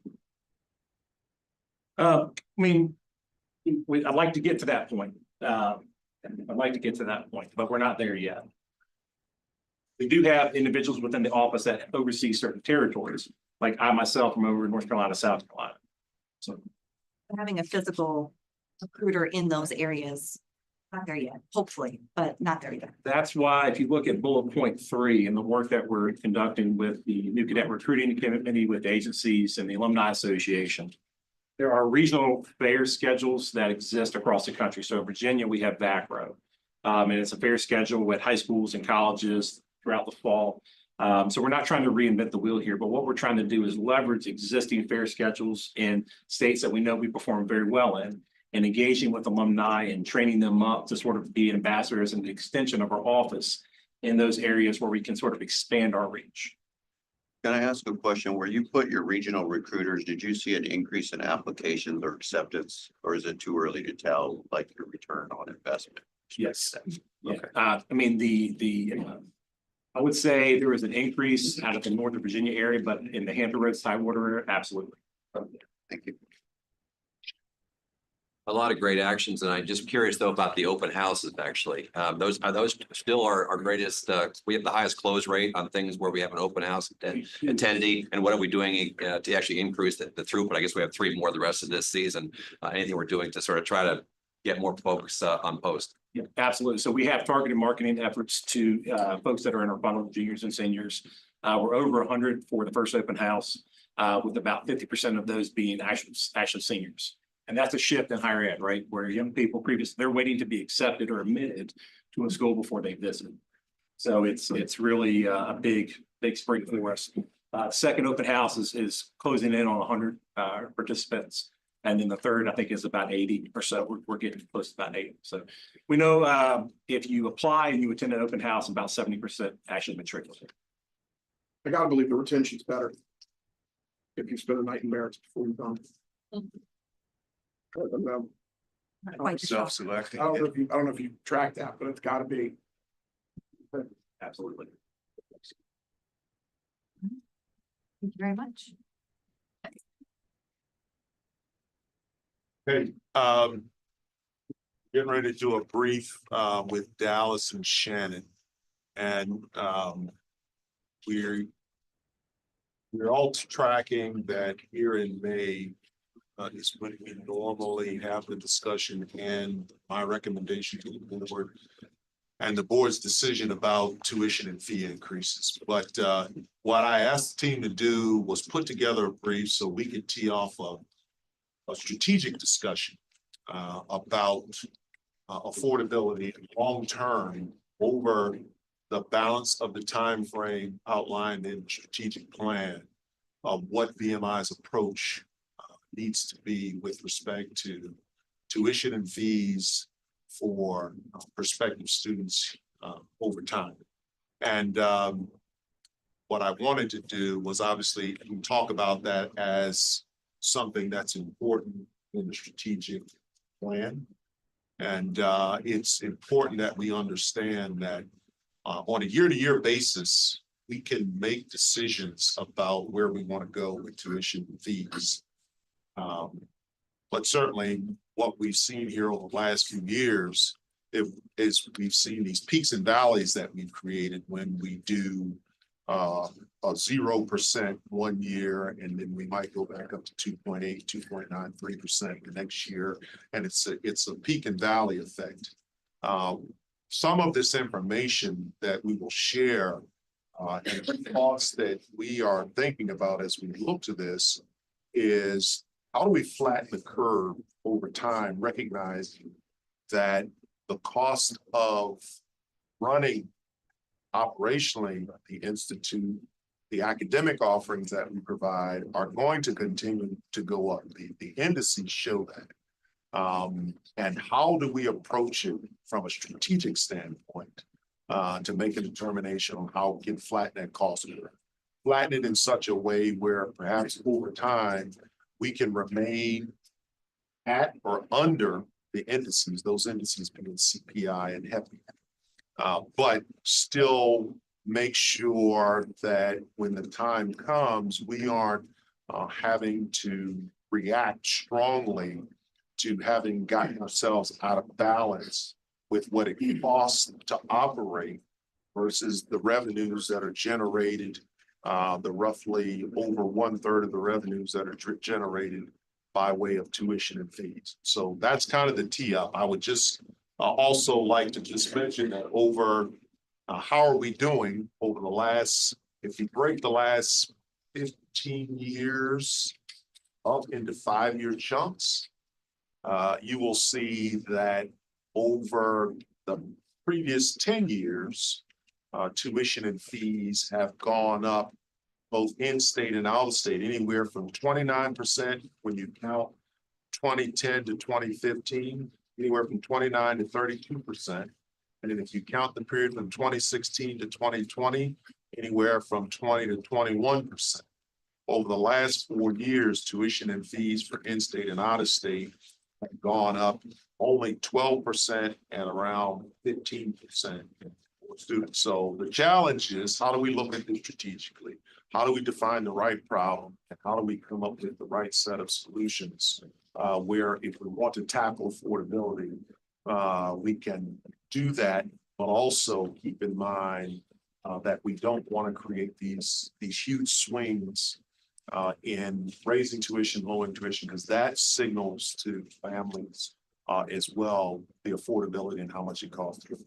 So with that, and we wanted to start with you on the. Maybe, sorry, maybe not for now, but for later, is that affordability, there's a subplot to that, right? In-state and out-of-state. So how does our affordability look? Absolutely. Both in-state comparison to our peers Absolutely. as well as out-of-state. Absolutely.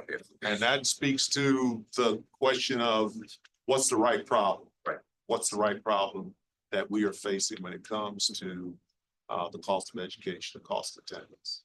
Again, it sounds like in the previous discussion, the carryover is cost matters. Yes. Go ahead, Jen. Purpose, since we already have that.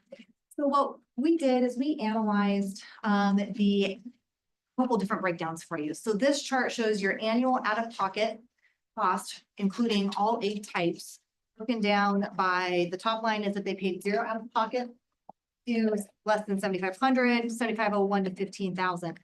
So the top 3 bars represent 74% of the core are actually paying $15,000 or less annually out of pocket. 17%, they're paying anywhere from 15,001 to over 55,000. That's that 19. This is as of the fall census data. So that 56 is at the time we ran that. We had 56 that had out processed. And then your full pays are those that have no aid whatsoever. They're full paying it out of pocket. There's 5%. We take that same chart and we break it down just slightly different, and you look at your in-state and out-of-state comparison. You break it down a little bit more granular on how much they're paying out of pocket annually. Again, this is for all types of aid that they're receiving. And 74% are under 15,000. Then your 17%, you can see the delta, the percent of the core based off of each of those categories. And so really, those full pays, again, 5%. Your out of pocket over 55,000, of course, that's going to be your out of state because that's the out of state tuition, which is 1.2%. But it really helps to show, I think, the affordability of what the type of aid they're receiving and what it's doing for them. That line on the bottom of full pays that total to 80, there's no in-state, out-of-state right there. Correct. So that is, I don't have a residency to look at in the data set that I have. I can go and pull them all. My assumption is the majority of them are probably out of state. And that is in addition to the out-of-pocket of 55,000. Correct. So it'd be 99. It looks like, I mean, if you look at it, it looks like out of state are more willing to pay more.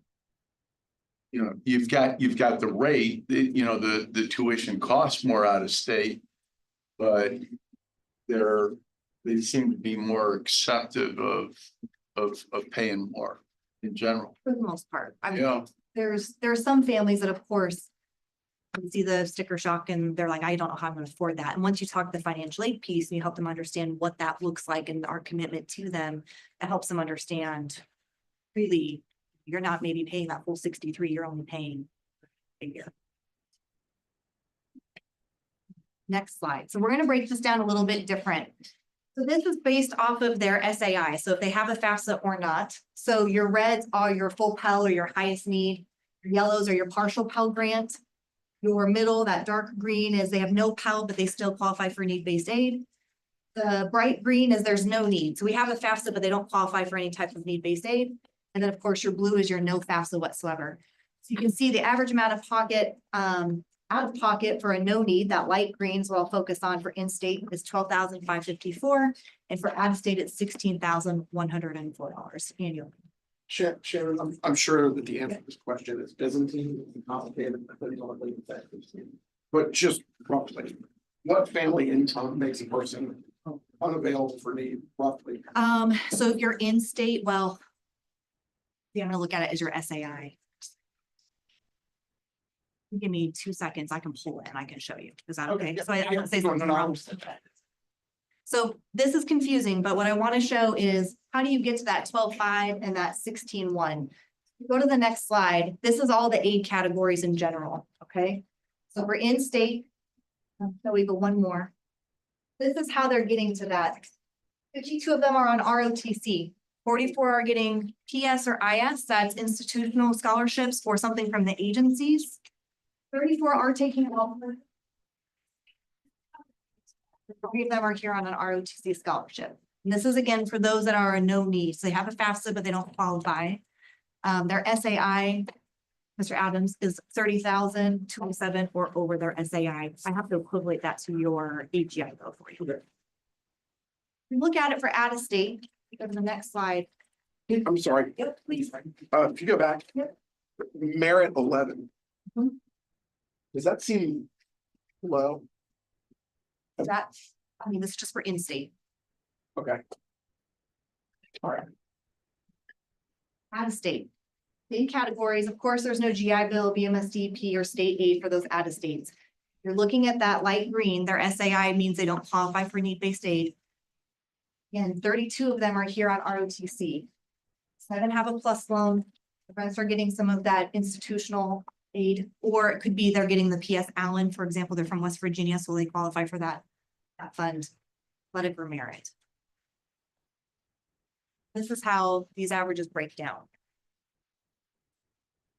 I'd say this very carefully. So when we talk about tuition and fee increases or increases overall, there are some categories that are really a limited effect. Okay, so if they are on ROTC, GI Bill, VMSDP, a full ride scholarship athlete, or they're Pell eligible, really the increase is negligible for them because those amounts will continue to pay. So for example, Pell eligible, increase tuition and fees, any kind, room and board or tuition and fees, If they still have need, their need goes up with it, right? So it still follows. MSDP, GI Bill, they're still going to cut the same amount for what we set tuition and fees on. So we kind of call those like limited impact. Of course, ROTC isn't just wide open. They're not going to continue to pay everything, but again, they is what we set the tuition fees are. Reason. Following categories, the ROTC, GI Bill, and VMSDP, all the data that I just showed you does not reflect the stipends that those students get as well. So these students that are receiving that get a stipend as well in their pocket. We don't count. We know we get it, but it's not reflected in any of the dollars that I showed you previously.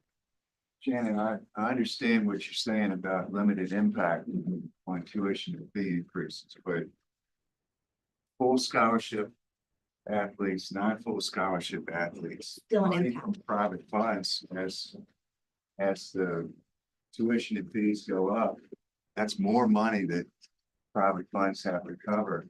There is an impact. Correct, which is why I have it limited. I knew you would point that out, Mr. Boswell. That's why I was trying to make sure it's limited impact. I know full well that that means that the athletic budget has an impact to it.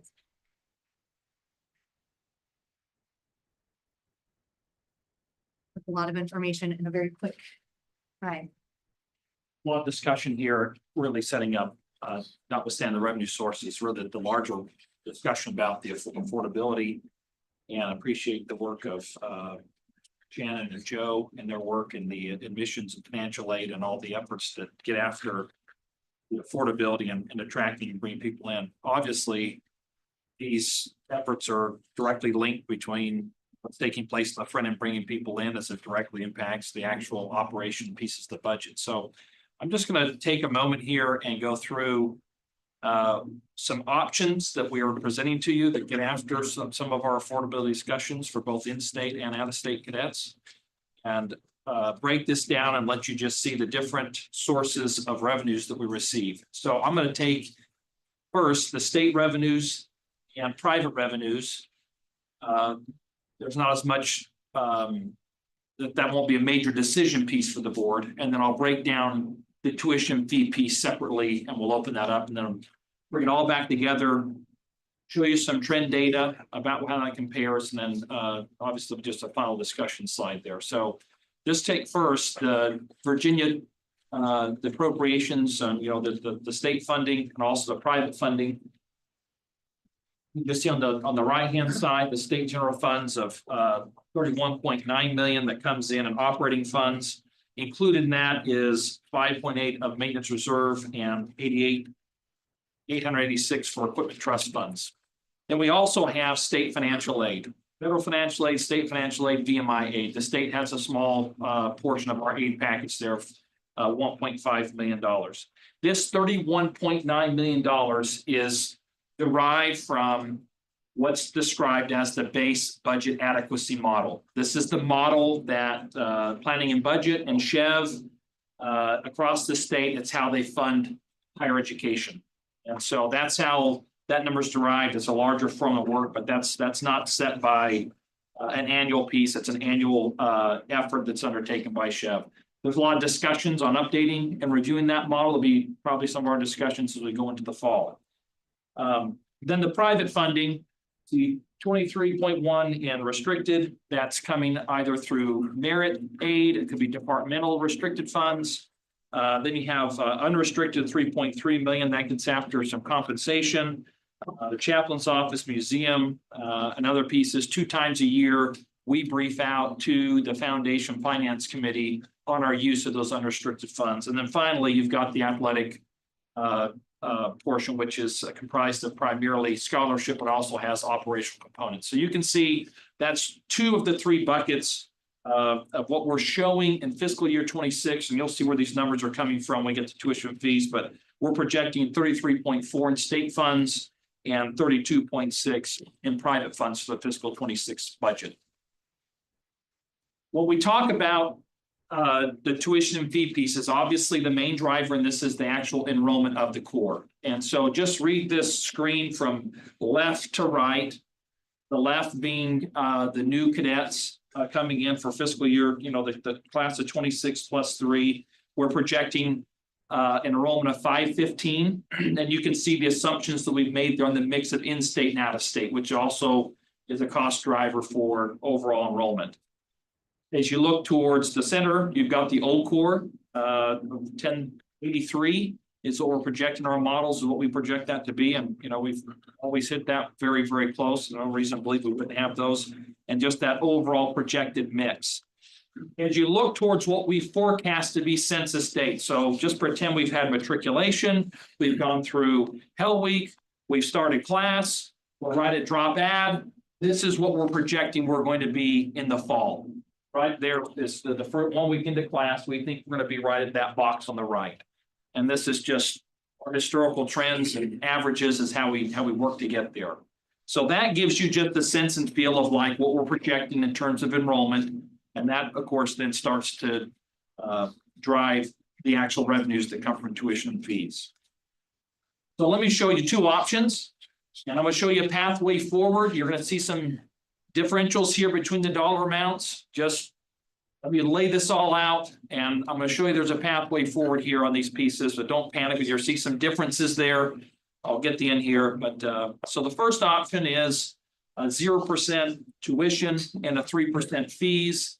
Second option is a 2.5% tuition and a 3% fees. Just a word on fees for a moment. There are a number of elements in our fees that we just, this is where we start to see a lot of the actual escalations in prices that are out there. Our contractuals, food service, HVAC, water, energy, stormwater. We know those rates and those changes are coming. That's where we capture the fees. That's why we're really proposing to hold those fees at 3% to account for those growing costs in those pieces. The actual E&G, the instructional portion of it, is what we're looking to hold at 0 or 2.5. You can just see there, as you look at what's on the left, the net increase of a 0 and 3 is a 1.02% increase for the Virginians, a 1.01% increase. And I'll show the dollar amounts in the next slide for the non-Virginians. And then if you look at this corresponding piece, the 2.5% of really what the actual dollar increase, net increase on a percentage basis, 2.8 and 2.7. So just highlight that piece of it. Next slide, start to just show you what that means in terms of actual revenues. So you can see on option 1, that's generating 68.8 million in revenues, and option 2 generates 69.6 million. About a differential between those two of about $800 million. And I'm going to show you a slide coming up about some of these costs. 800,000. 800,000. I don't know what I said, 800,000. 800,000. Let's go with 800 million. If we fix the problem there.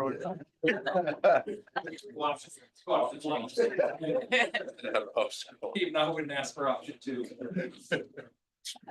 So this is just the total picture. If you start to push it all together, then it starts to show then, if you look at option 1, it'll show now the state funding, that 33.4. It's the same in option 1 and option 2. The private support of 32.6. It's the same in option 1 and option 2. And you got the tuition fee differential there between the different pieces there of the 68.6 versus the 69.6 between the two options. We do have other revenues, source of income. I'm going to spend a lot of time talking about those, but just suffice those are in there, 6.7. I had to break this out, but we have to back out the financial aid because we're actually counting it also on the tuition side. So that's why that's back out, but I wanted those numbers to match up. We're trying to try back to previous charts and schedules. And then you just see overall operating budget, operating revenues of 122.6 or 123.4. Once again, you see the differential of 800,000 between the two. So there's the big picture of the differentials between the two. Let me just sort of talk about some of the pressures that are on the budget that we're working to try and mitigate and show you really how this starts to overlay with overall state appropriations and how it all starts to mesh and come together. So relative to just our fiscal year 26 cost increases, items that we're tracking out there for salary increases that are projected 3% in fiscal year 26. So at 1 July, we've got that coming up. The Senate and the House, Sunday, their budgets came out with bonuses, 1 and 1.5 for employees in December. That's not included in here. We do have our share of health insurance costs going up 6% on the VMI side. We have the employee share, which is going up. We've got utilities, contractual spendings. I talked about some of those pieces that are in the fees. And then we've got obviously the priorities of what we want to implement into forging 21st century leaders. Sir. On the employee share of health insurance, that is not a VMI budget cost, correct? That's correct. Okay. Yeah, the employee share of it, but just put that out. Yeah, that's right. That's right. When you look at all these costs, some of these costs will be covered by that 3% fee. I'll show this how this all comes back together. I think it's important just to note, it's helpful for those that have been along in the longer run, wonderful. For those that haven't, just to recognize when we started our budgets years ago with our decreases in enrollment, we had projected a break-even point in fiscal year 27. And we are going to show you a model here that actually brings us, in actually a year earlier, we've had stronger retention, a stronger recovery in the missions pieces of it. So there's a lot of things that are very, very positive, just from an overall operational budget standpoint. Yes, ma'am.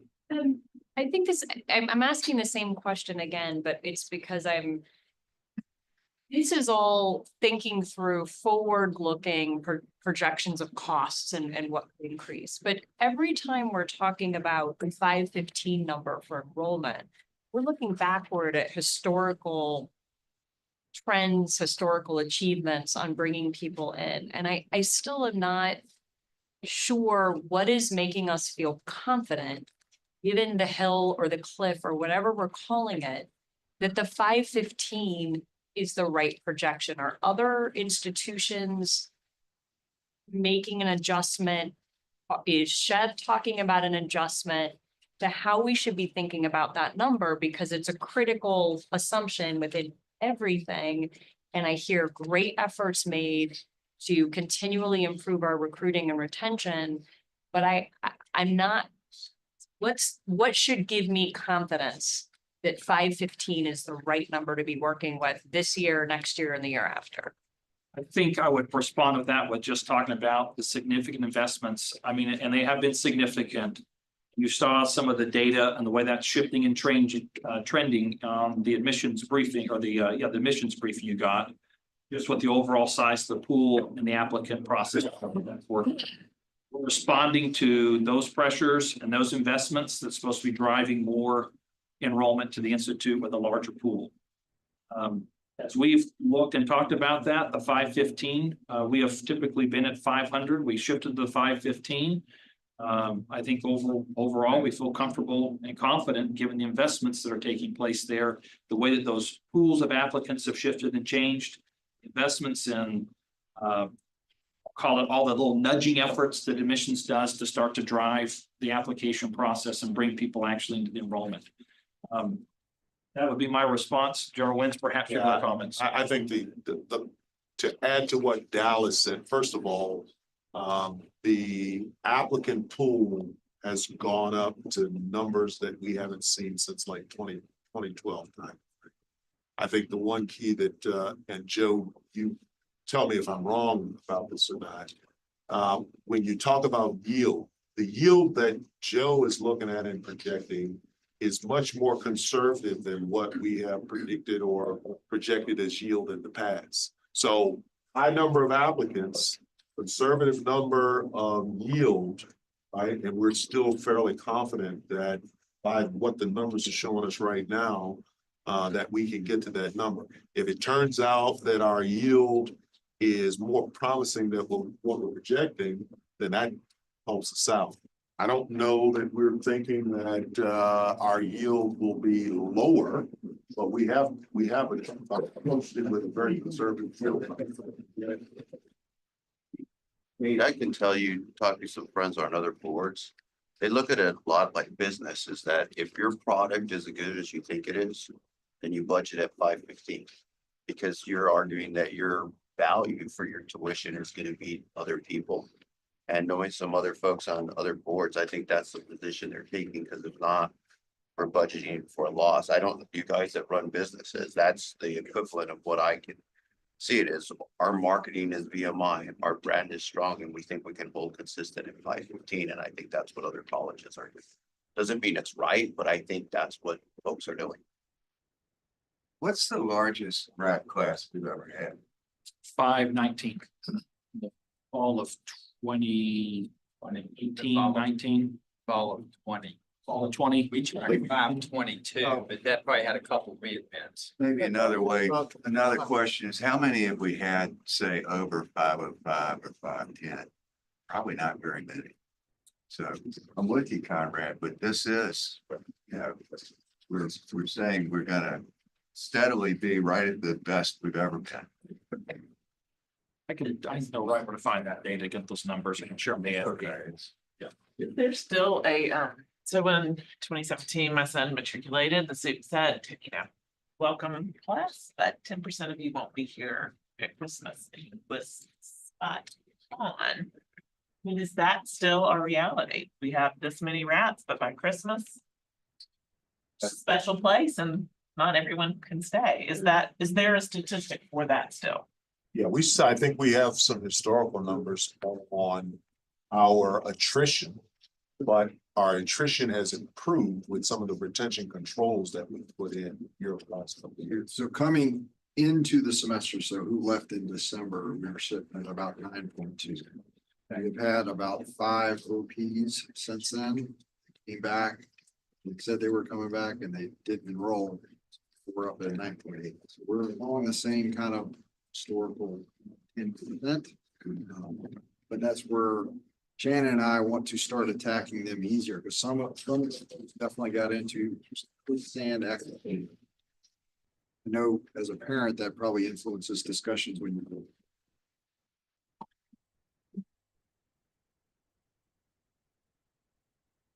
Show you some historical data here relative to our costs up against the CPI and FEB. So the red is VMI's tuition and fees.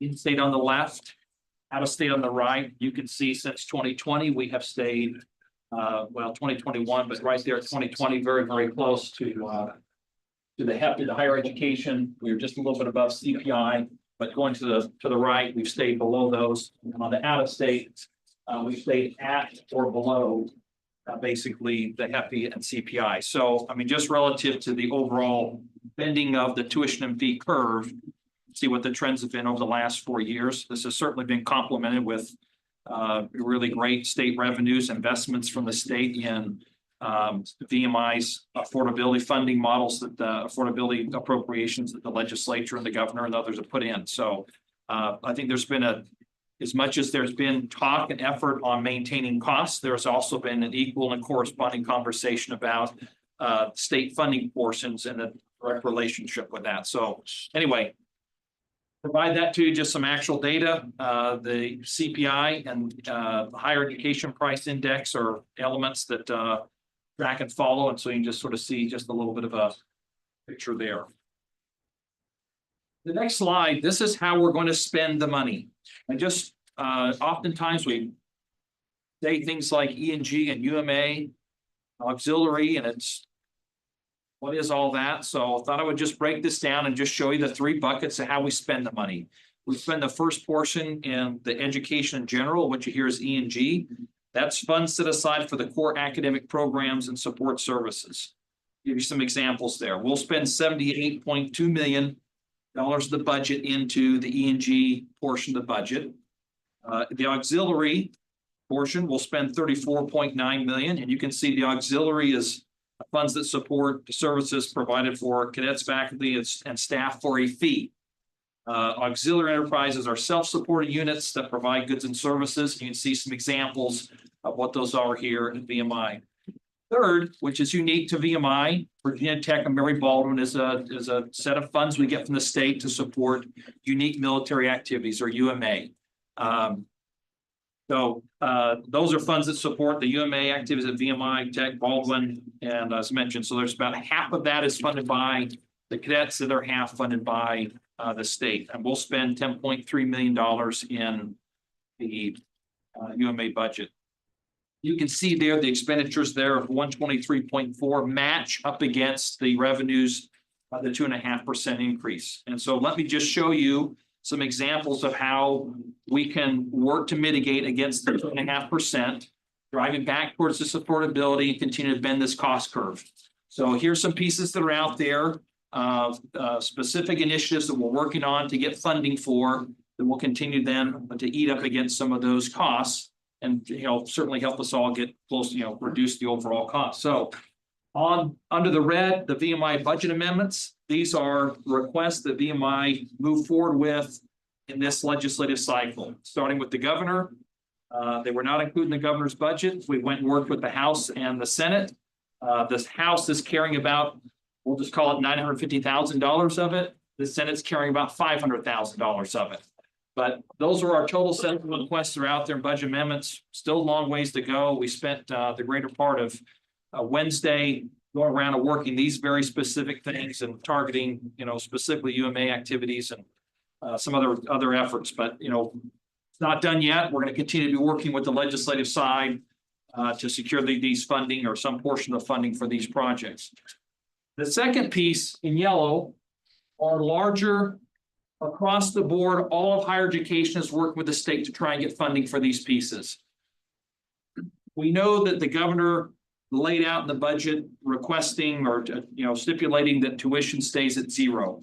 We also know that there are these set increases in salaries, healthcare costs, insurance costs. All of higher education went back together and said, listen, if we're going to stay at zero, at a minimum, these costs we know are there. And across the system, made a request there. VMI's portion of that $87 million request to the legislative side equates to a bigger pardon, $129 million. We have 1.35 of those costs.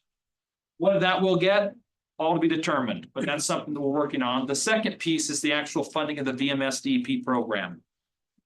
VMI's request and portion of that is 1.4 million. And so that can also be a helpful and mitigating impact. A third part, just legislatively, doesn't really directly affect the budget, but it's something to be aware of.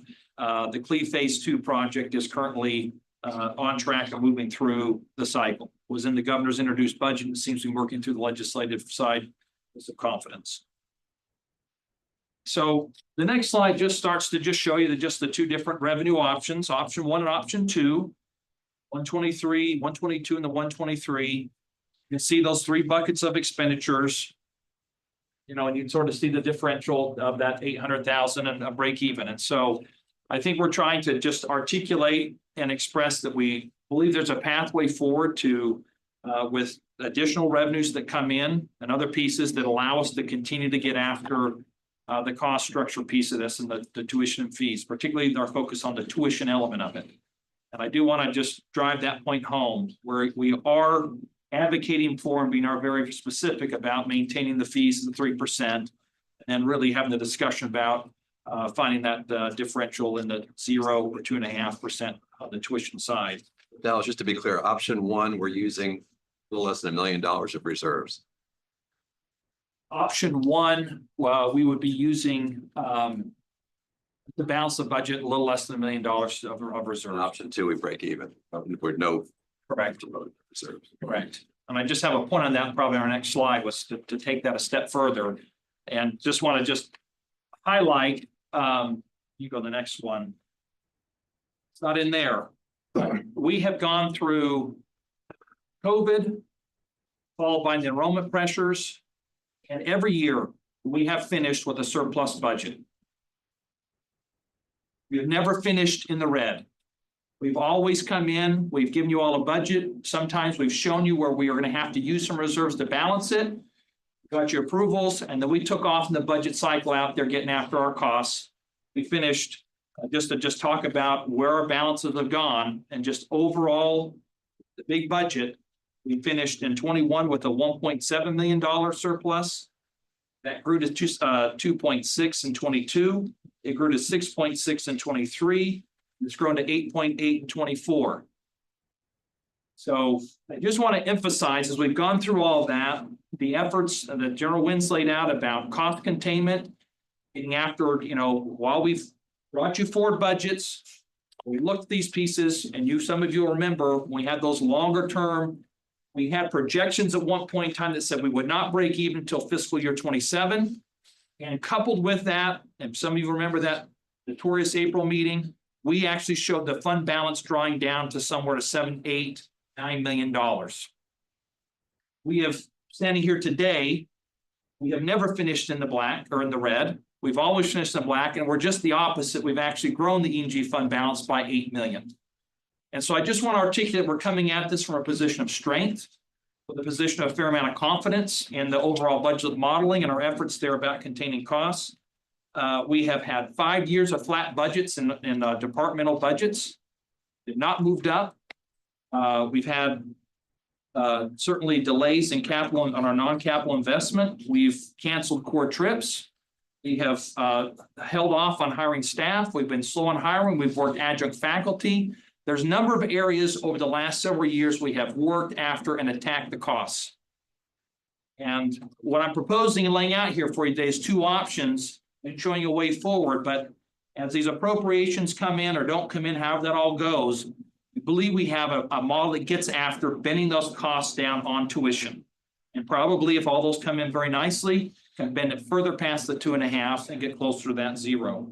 Certainly articulate, I think one of my early meetings with General Winds on day one was very on like Dallas, these costs. It's been a priority for him. It's been a priority for the board. For hearing it, I think we've had a pretty robust discussion about the investments to make it affordable, what that actually means for the families, what they're paying, corresponding with the efforts to get after bending down our actual costs. I want to just say, well, you've got the points there with the 0% tuition increase. Really, if we get more funding with VMSDP and the higher education pieces, that starts to make that all very, very feasible. We do have a number of projects that we've pushed to the right, and we'll talk about this more in the AFP. We do want to use some of those growing balances that we've built to get after some projects, Moody Hall and some others to forward some money and some other things. So that budget amendment is going to show that we're going to be spending more in this year, drawing down these balances, get after this backlog, some of these efforts. For some of us, could you tell us what those projects are? I mean, your top 3. Sure. We are going to front some money on $3.1 million on Moody Hall that we'll likely get that reimbursed, but we want to take some of that money to keep that project on schedule and jumpstart that and push that money into it. We've got, where's Jeff? What are some of the pieces we've got in there on that list? We've got significant AV upgrades in the CLE. Yes. That was a large one. I think so. 600,000 in the clean. So we've got some audio, it's primarily project related one-time type cost efforts that we're getting after. Some efforts in new barracks for the Corps. New York study room, Yeah, new barracks courtyard. Urban House was on Urban House. Okay, I just wanted to get that. Yeah, the one-time type cost things we want to attack and get after some of those projects and spend those dollars. If you look at the 2.5% tuition increase, it's we believe that those revenues generated offset the costs that we see that are coming. But I think I've tried to articulate we have a pathway forward here, really getting at attacking them. I do want to thank the members of the board for all the effort, for all that's been involved in supporting our government relations efforts with our budget amendments and all the effort that's gone into support VMI with the governor and with the legislative side. I've shown, I think I've tried to articulate clearly how we've really tried to manage our growth in the budget through the COVID, through the enrollment pieces and where we find ourselves today. This was, re-emphasizing the point of being ahead of our projections by a year. We're at 26 having these discussions as opposed to 27. And then I just would just say, it's where I felt like VMI always operates from. And I feel like we've operated from it going through COVID, holding on to our employees, going through the enrollment pieces of it. We pivoted where we had to. We were able to continue operations and focus on the academic program and largely across the board. I think the VPs knew where we had to make our cuts and our reductions, but largely out in the front line, I think most people would say they didn't really notice the pain that was actually undertaken to get us through to where we are today. And so in the event, finally, maybe just the final slide, just the timeline here. This is where we are today at the top, looking at some of these preliminary budget assumptions and options. A chance to receive some direction and from you all on the tuition and fees. 22nd of February is the end of the legislative session. The 24th of March, governor has till the 24th to act on the budget. The legislature gets it back on the 2nd of April. That sort of sets the course. So that early April, barring some special session or something else like that, early April, it's done, it's baked. You're back here in May for us to lay it all together. We know exactly what's in, what's out for you all to approve the budget, which goes into place on 1 July. Mr. Foster. So I may not understand this exactly, but the reserve balance is roughly $8 or $9 million. And something like that, plus or minus. Okay. And you've accrued that over a period of years. Is there a risk of losing that? Does the state at some point, start calling it back? And then secondly, is it really just a giant rainy day fund? And then thirdly, why would you not dip into it, slowly as part of your operating budget? And what's the end goal with it? The balances are in the E&G side only. We are looking to operationalize and put those down and draw those balances down. We ordinarily do not carry balances forward on the E&G side. We normally carry balances on the auxiliary side. Those are totally under VMI's control and don't have an adjustments. On the E&G side, is there a risk? There's a risk. The state has made the commitment the last several years. You can carry some balances safely in the E&G side, but that's ordinarily not where we like to carry balances. Sir. So, and again, y'all are doing a great job with the budget, trying to make sure the dollars that you have get spent wisely. Where have y'all looked at, okay, you're trying to fund a lot of new programs that you want to implement, and that's included in there, and funding existing programs. Have you looked at what could be done if we said we're not going to move forward with some new programs that may want to be there, how that would affect tuition? Have we looked at lower performing maybe programs or that, let the board say, look at it and say, yeah, we probably need to not do this because of rising costs of tuition. So, again, you're looking forward and looking at new programs, but I haven't seen anything that said this is what would happen with existing programs if we did not fund it, or this is what happen with programs that we want to implement that are included in that budget if this didn't happen. So the board can look at it and say, we either want to move forward with those programs, we have to eliminate programs in order to curtail costs. So you looked at that and provided any information. Thanks for the question. I do have a response to prepare to go through that in more detail with the AFP on the other cost saving measures that are out there that can be undertaken. So we've got a list of those pieces. Frankly, as I've tried to make the case, Mr. Quinton and all of you all, that is exactly what we've been doing the last several years. And a number of those things we have cut, we have stopped. And if you want to get after the efficiencies of programs and pieces, I think that far more robust discussion for all of us to be having. We're down to 14 majors and athletic teams, on. It's not that I would sort of articulate and express this operation of the VMI budget doesn't have a whole bunch of fluff areas. And I'm sorry, Ernie, but you mentioned, for instance, like athletics. Athletics continues to overspend their budget program. This board probably needs to have further discussion on what is the future of the athletic program. There are a lot of hard questions that need to be had as part of this board to make sure that we are getting getting what we investing our funds for. So it's not just here it is, what do we do with the athletic program? What educational programs maybe are not performing that we may need to eliminate? Do we go down to 13 degree programs? those are the discussions that I think this board should be having, not just, this is what we want to do, and this is how we're going to fund it. We'll just articulate, in a partial response to your comment, there's a number of priorities that the governor's laid out there. We've gone back and cross-checked against that list. I'll be prepared to talk about that also in the AFP, to just talk about just this overall areas of costs that the governor outlined, to say, look, here's areas to get after costs. I got a response for a fair number of those particular specific items, but that's only a partial response to your comment. Mr. Edgar? Yeah, so since I'm not gonna have a chance to be with y'all in the AFP, I want to first say. We miss all the fun. Absolutely. So I'm gonna say it now. And I have to start by saying that the work that you all have done over the last many years in the midst of economic challenge, a spike in the inflation rates broadly, at the same time that we are bringing faculty and staff compensation up to a standard we feel is appropriate. There's a lot of moving parts on here, and it needs to be said so that everybody understands what a great piece of work you all have done to get us to this point. And as a board member, I'm deeply appreciative of that. So now I'm going to throw my fastball.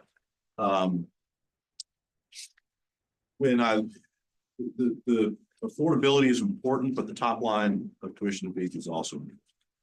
And I looked at the two scenarios that you're giving us, and I understand why you gave us two scenarios. I just have to say that the 2.5% tuition increase misses the mark for a couple different reasons. Obviously, board members individually, board collectively has been honed in on it. You mentioned Sue's been honed in on it. That can't be the decision that we reach because it's at odds with where we want to go. But even if the board was of two minds on that, the governor's made it very clear that we can't go there. So I don't think that's really operative. When I look at pull lens back big picture, and I understand there are moving parts still with the budget. I initially understood that our year over year expenses would increase $3 million. Now we're talking 4.3. So I don't totally understand that difference.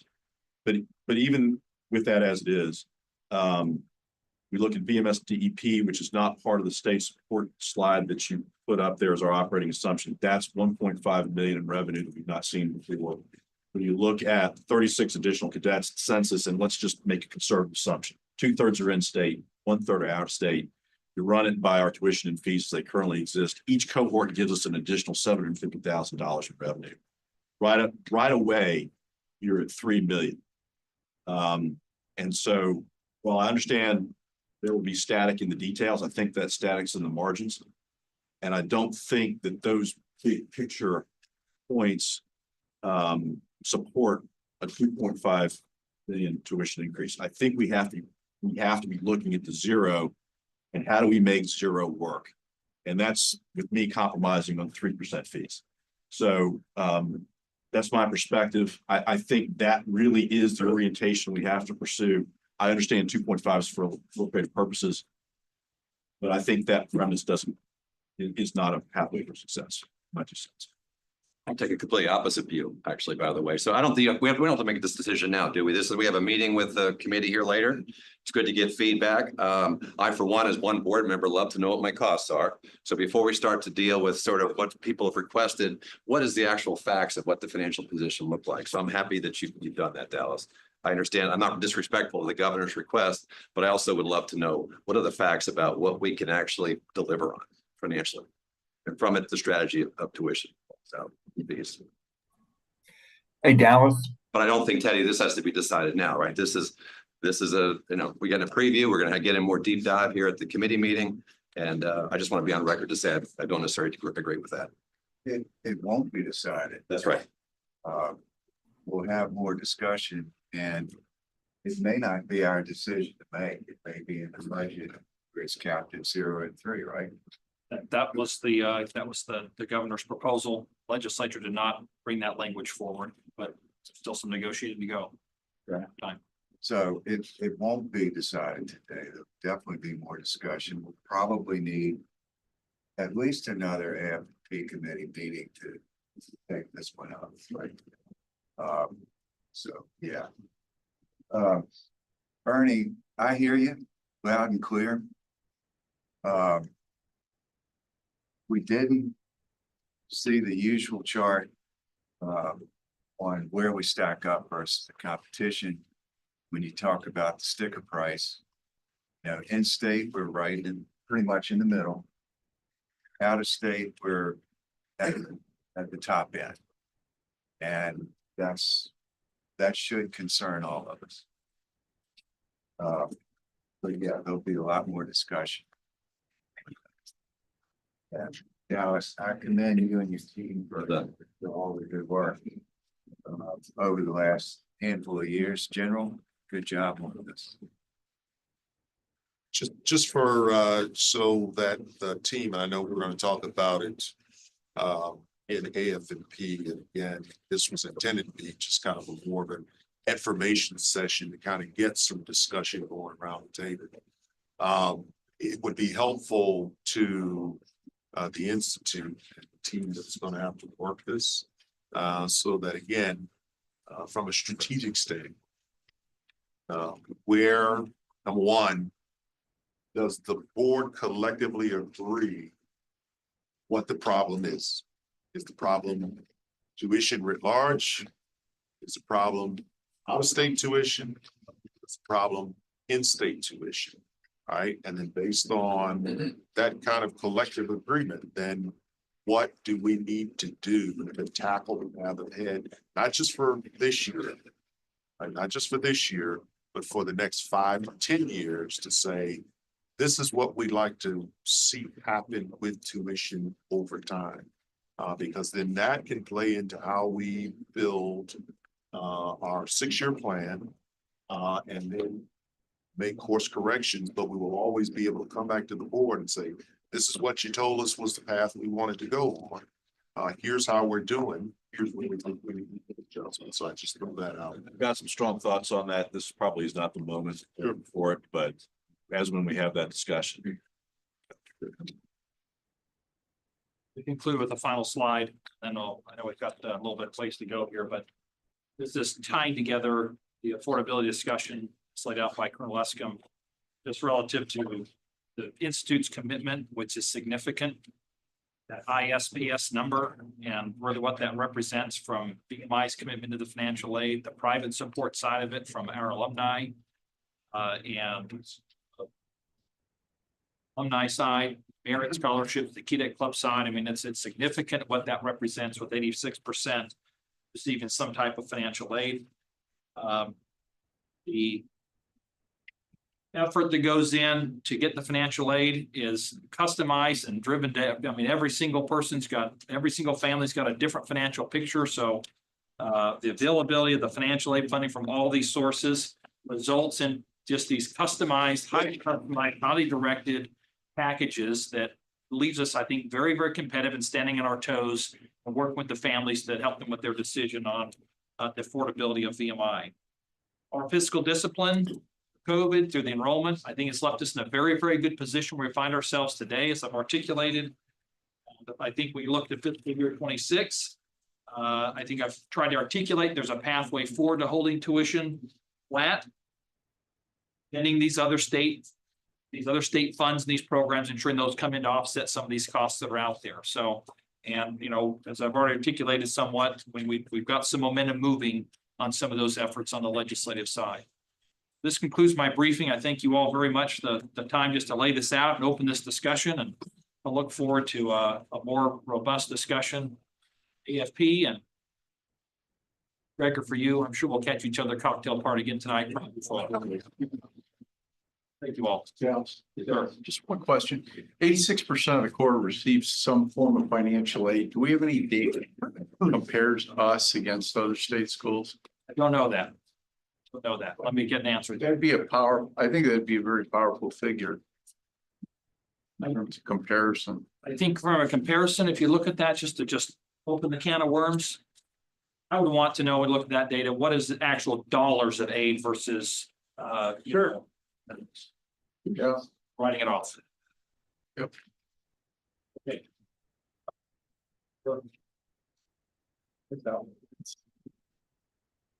President, Business Board, I'm happy to be before you the second time today, and hopefully we'll stand and deliver and talk about the core and its growth over the fall 2024 semester. So we'll start with the disciplinary recap.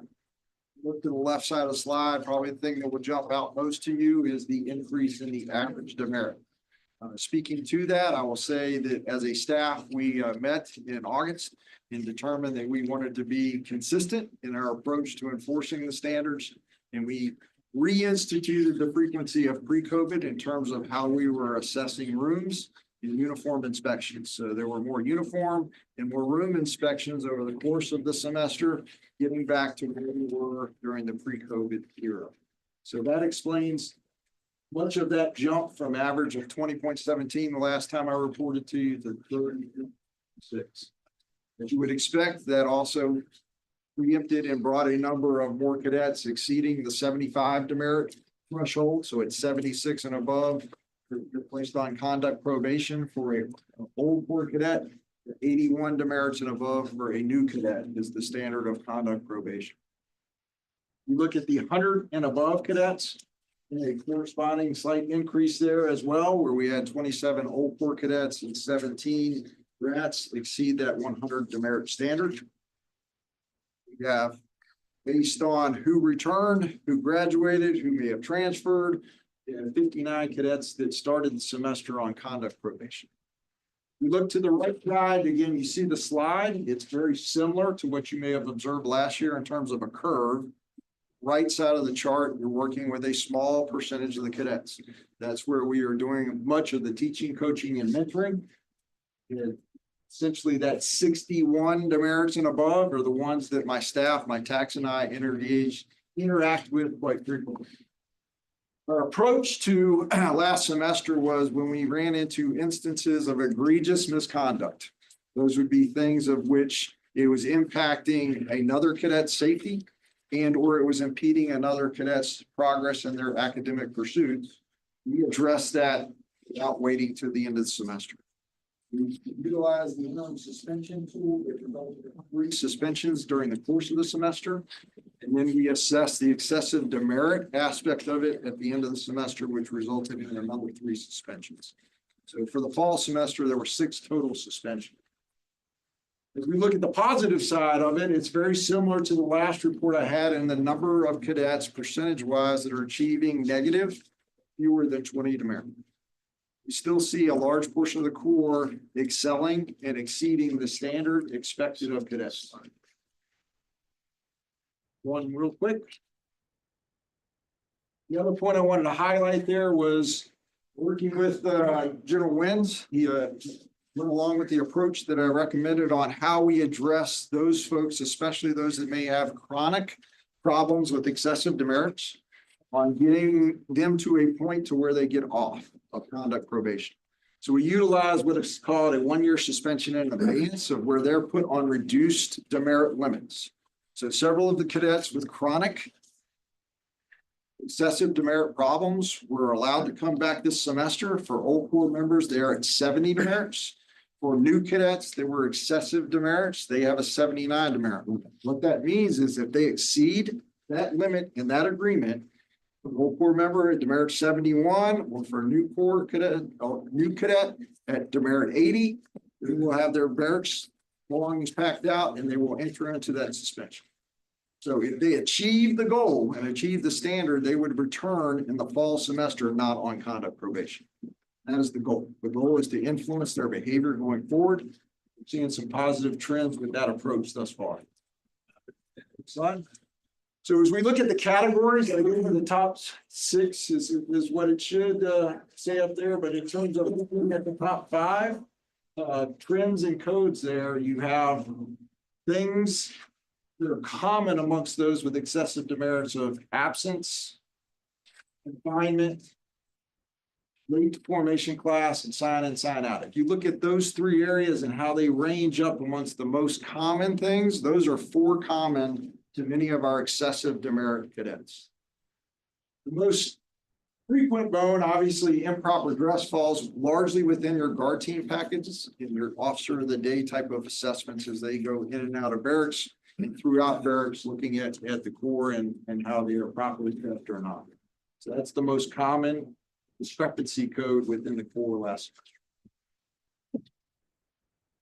semester. So I want to give you an update on Diamond Hill, since that was a very hot topic the last time I spoke with you. I engage with the chief of police of Lexington Police Department. Every time I'm engaged at her, I get a sensing call with her. She has not received a lot of negative, if any negative, from the residents in Diamond Hill. We did not see a lot of those parking and or conduct type of complaints in the fall. It was always very quiet. In the last meeting we went to, actually, Council Member Marilyn Alexander thanked the superintendent for the actions that we have taken. One area where we did see things, and as I reflect back on my time as a cadet, it was lingering in and around the gas station at the base of Diamond Hill. And we're working with the post police to try to get the cadets to understand that's not an area where they should be hanging out late at night on the times that. What are they doing there? They're not doing great things. It's just a place to get beer. So Ducks is closed? You don't remember Ducks? That was your. Oh, I remember Ducks. Across the bridge. Red front. Like a million years ago, sir.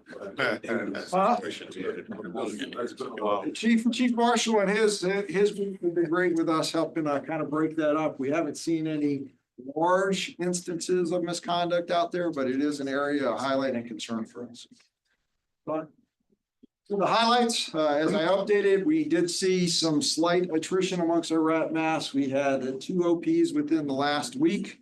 I tried to get them to stick with us in their last interview before their parents picked them up. But they both had mentally left the building, so that takes us to 9.8%. Fitness is another area of interest and emphasis. It's part of the strategic plan to try to make improvements in. We did have a 90.7% pass rate across the core last semester, but we still have further improvements, of which I'm working with a team across the institute to include athletics, health, performance, wellness, strength and conditioning, of where we're going to make some major improvements to the program prior to the start of next semester to include working with Dr. Kravitz and health, performance, wellness on how do we assess that new class coming in. So we're going to get with the superintendent, make a proposal on how we conduct an assessment, and also provide them an optional 10-week preparation plan before they get here. Because what we found in a lot of our attrition, it's the ones that come not physically capable. When they get in that portion where they begin to not be physically able to participate in a lot of things, that begins to drive that isolation and or they start to have thoughts of go out of here. So if we can have them more physically prepared, that, being physically able to participate with your brother rats will help you keep that mental resiliency to carry on and go forward. So that's one of the things we're looking at in improving that. Talked about the room and personnel standards. We'll say for the first 8 weeks of the semester, it appeared to be a game of chicken, or whether we as a staff would blink first or whether the cadets would blink first. And then finally, starting about 9 and 10 in the third demerit period, we began to see a trend across room inspection. Demerits were beginning to go down. It was more common to see rooms that were trending in the right direction, fewer room not in MI order, room in gross disorder. So we began to see that positive trend happen in the third demerit period. That has continued here into the spring semester. We did some things that were very positive and integrating with the community. I want to highlight the Wreaths Across America. That was the first time we had done it. We recognized Evergreen Cemetery this particular time, but it probably will grow to the larger cemetery. And Wreaths Across America is going to look to us as the core to help pull that off next year. That was a very positive engagement. I was out there with the mayor of Lexington, and everybody was very appreciative of cadets participating. General Wynn's already talked about the Army ROTC Cambrian Patrol Medal, but I also want to talk about the class of 2026. They set goals as what they wanted to achieve as part of the rank figure. One of them had to do with conduct, and there were 0 incidents of reported misconduct over the course of the weekend with members of the class of 2026. I have to state that because the class of 2027 did not have a successful week during 26's ring figure. So that was a new dynamic to me, which I don't think was really maybe present in some of our time, but the people who got in trouble that week were actually thirds, which thirds are now your ring dykes for the seconds, which I found very odd. But that was a new trend and a new phenomenon to me. But 26 had 0 incidents and they were rewarded. I gave them privileges and a special permit, not anything they asked for. They performed, they achieved their goal, and they were rewarded. So that's kind of what I have for you today. Obviously, I am prepared to answer any questions that the board may have. Yes, sir. Colonel, I'm appreciative and I admire what you're doing to kind of tighten up on the core discipline. One thing that you didn't talk about was the athletes versus non-athletes. And now almost 2 years ago, a member of the Commandant staff shared with the athletics committee that there was absolutely there was a perception among the core that athletes are treated differently than non-athletes. The top offenders, the ones over 100 demerits, it seems have leaned toward being athletes. And this cycle of the 44, 75% of them are athletes. How do you explain that?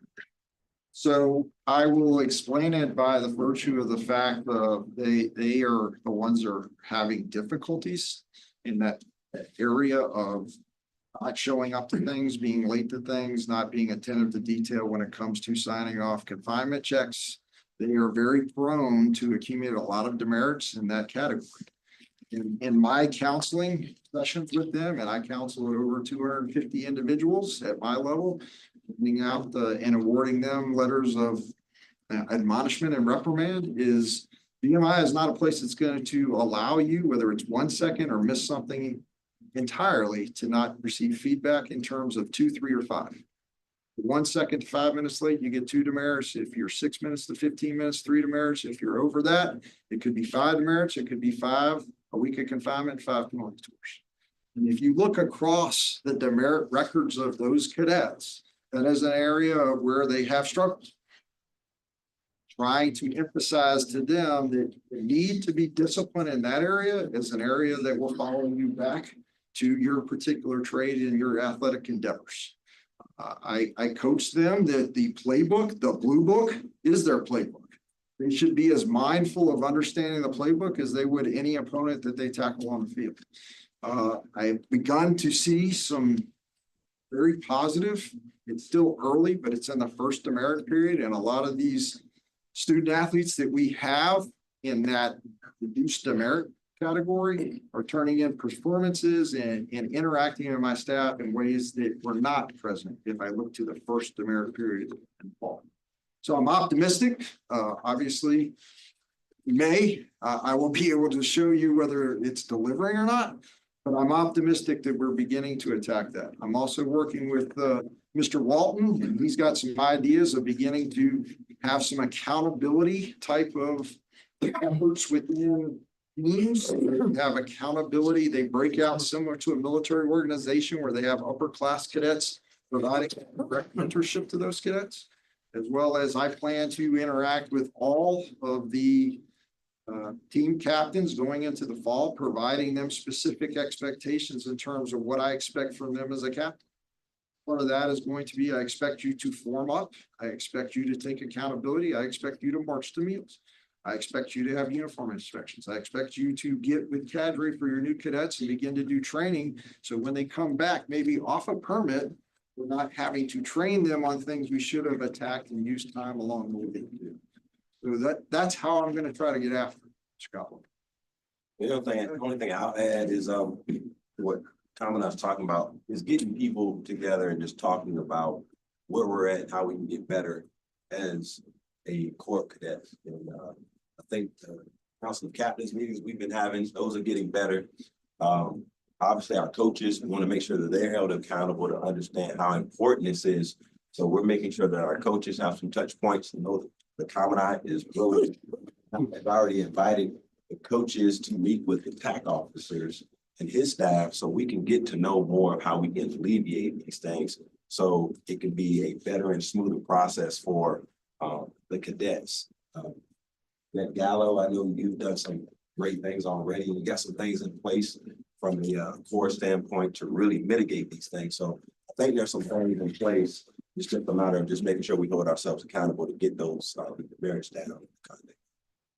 But I really think, Mr. Gottwall, at the end of the day, the suspension and abeyance tool, you either solve your chronic misconduct problem or you're going to be suspended, and it's going to happen at whatever day in this semester it happens. Okay. And the accountability realm. Since we've started looking at this data, we've been hearing counseling,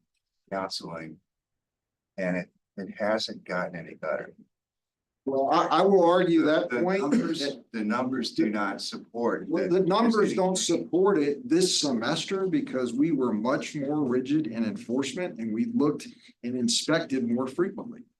So the numbers of average across the core is related to how, as a staff, we have approached instituting and trying to get back to pre-COVID type of levels of assessment of the pool. So I would wager to say one more semester, if you do not see a downtick in the average number of demerits, then what I'm telling you is false. I will tell you what I'm doing is not working, but I feel and what I see is I'm beginning to see trends in the positive direction. Okay, but on the top end, with the ones over 100 demerits, the ones that are pretty much thumbing their noses at the system. As long as we continue to let them ride in terms of not suspending them and only suspending a tiny fraction of them, I think we're gonna, I mean, it remains to be seen whether this counseling approach with them will continue to So the last. suspension and abeyance, sir, they either fix it this semester or they will go home. It's that simple. The day a person exceeds their demerit limit, I don't care whether it happens February 27th or April 16th. They're going to pack up and go on suspension. At some point, we need to see fewer cadets getting over 100 demerits. And I think you're going to see that. And I will just say here that, and somebody correct me if I'm wrong, 20% of the football team had over 100 demerits this past semester. That's outrageous. May I add something? 24 cadets on the football team had more than 100 demerits. Yes, sir. I agree with Colonel Havard that it might be a time thing for these initiatives that have been taken to, to really see an effect. Colonel Havard, I think it was this semester you started the 8 to 12 demerit rule to get off conduct probation. So that's not only a way, it's not only counseling, like, hey, what you're doing is wrong, but now, kids are staying on compro for almost their entire, for however many semesters they can be on compro before getting kicked out. And now they have a way out. Like, okay, if I really do fix my attitude, because, no matter what, I'm not getting 0 demerits this entire semester. Because Sergeant Major Sowers is going to come and inspect my room this week. All right. And, I can't keep 0 demerits off my plate, but I can keep 8 demerits off my plate. I can keep 12 demerits off my plate. So, initiatives like that, I'll talk more about my, me and Mr. Walton, the CEA works on initiative on the general committee side of things. So, athletic, non-athlete cadets, rats as well, that were repeat offenders to the general committee. They kept coming up. This isn't the, they kept coming up and, the general committee, as we don't give out demerits. It's only PTs and confinement.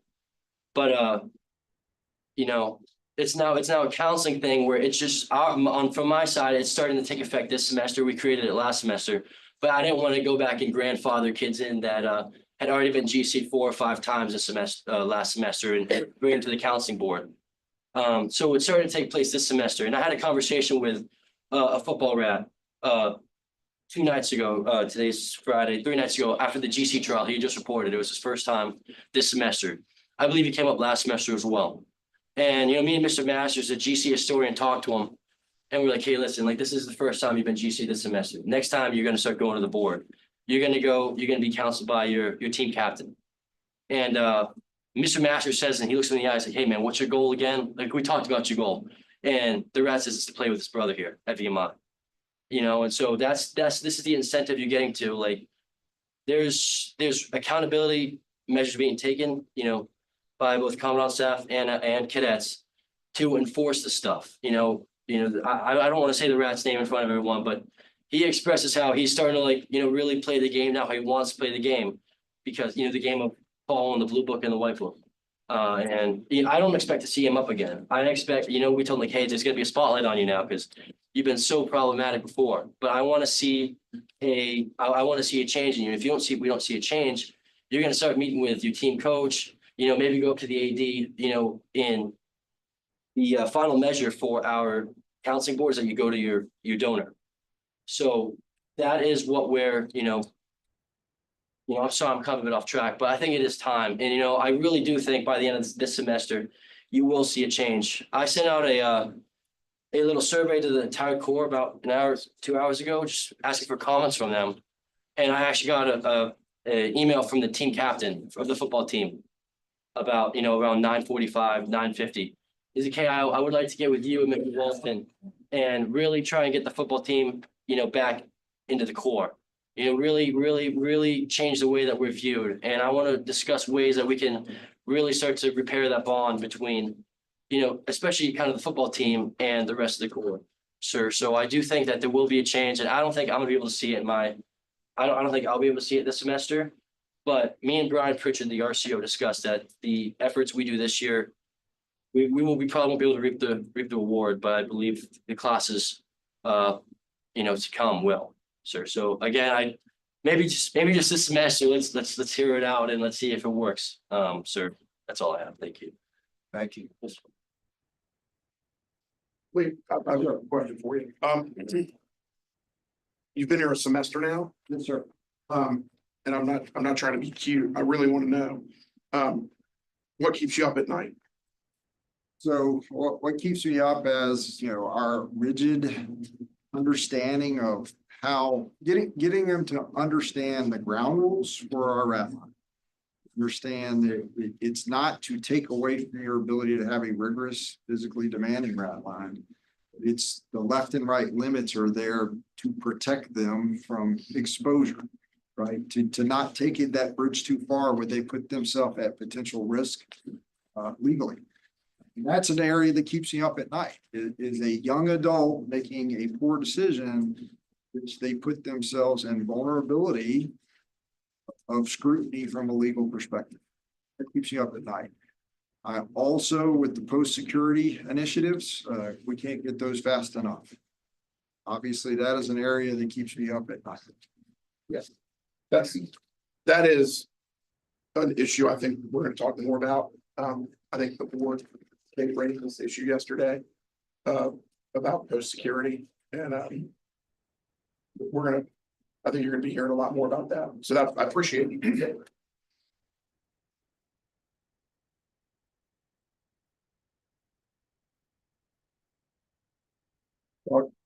Good. Thank you. Thank you. Glad you're here. All right. Rob, Virginia better. Rob. That didn't go too well for me at first. Rob, Virginia better. Rah. Okay. I know there's gonna be a lot of things we'll talk about in the athletic committee meeting, but I wanted to highlight the See That for Life program. And before we get going, just wanted to touch on a couple things. If you go on to the Forging 21st Century Leaders homepage, it reads, the VMI experience is a time-tested program that develops cadets into citizen soldiers.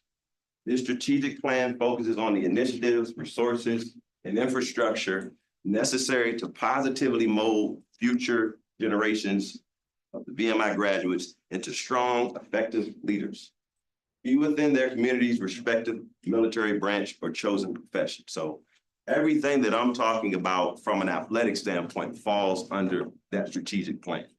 One of the things that General Wins has asked me to do is put together athletics operations plan. So with that plan, we will make sure from the fiscal standpoint, what are we doing from a Division I standpoint? That plan is going to be created to answer those questions. How are we going to operate over these next couple of years? Right now, we're kind of building the plan as we go, but we have core values, okay? And I'm gonna tell you what those core values are. These are things that we're gonna embody, we're gonna represent, and we're going to also make sure when we hire people and we recruit people that they follow these core values. It stands for PACERS. So I'm not an Indiana Pacers fan, but that's just how the words got put together. The first thing is P. We want to be positive in everything that we do and all we do each and every day. A is we want to be accountable. We want to hold each other accountable. We want to have a sense of accountability in all the things that we do. C, we want to compete. We always want to compete, and I kind of added compete to win, but I also want us to have a championship mindset because we got to believe mentally in our minds that we're going to be champions first before we get there. E, empower. What we're talking about in here is how we're going to empower each other, right? How we're going to empower each other from a conduct standpoint, how we're going to empower each other from all these great ideas that we're putting together, but we have to remain empowered and we have to empower others. R is resourceful. How can we be cutting edge? How can we be fiscally responsible? What are some things that we can do from a resource standpoint, from an imaginative standpoint to really take our brand to the next level? And S is for service. We're here to serve. We're to serve the cadets. We're to serve each other. And that's what it's all about at the end of the day. So what are we also doing? So we're gonna have a mission. We're gonna have a vision.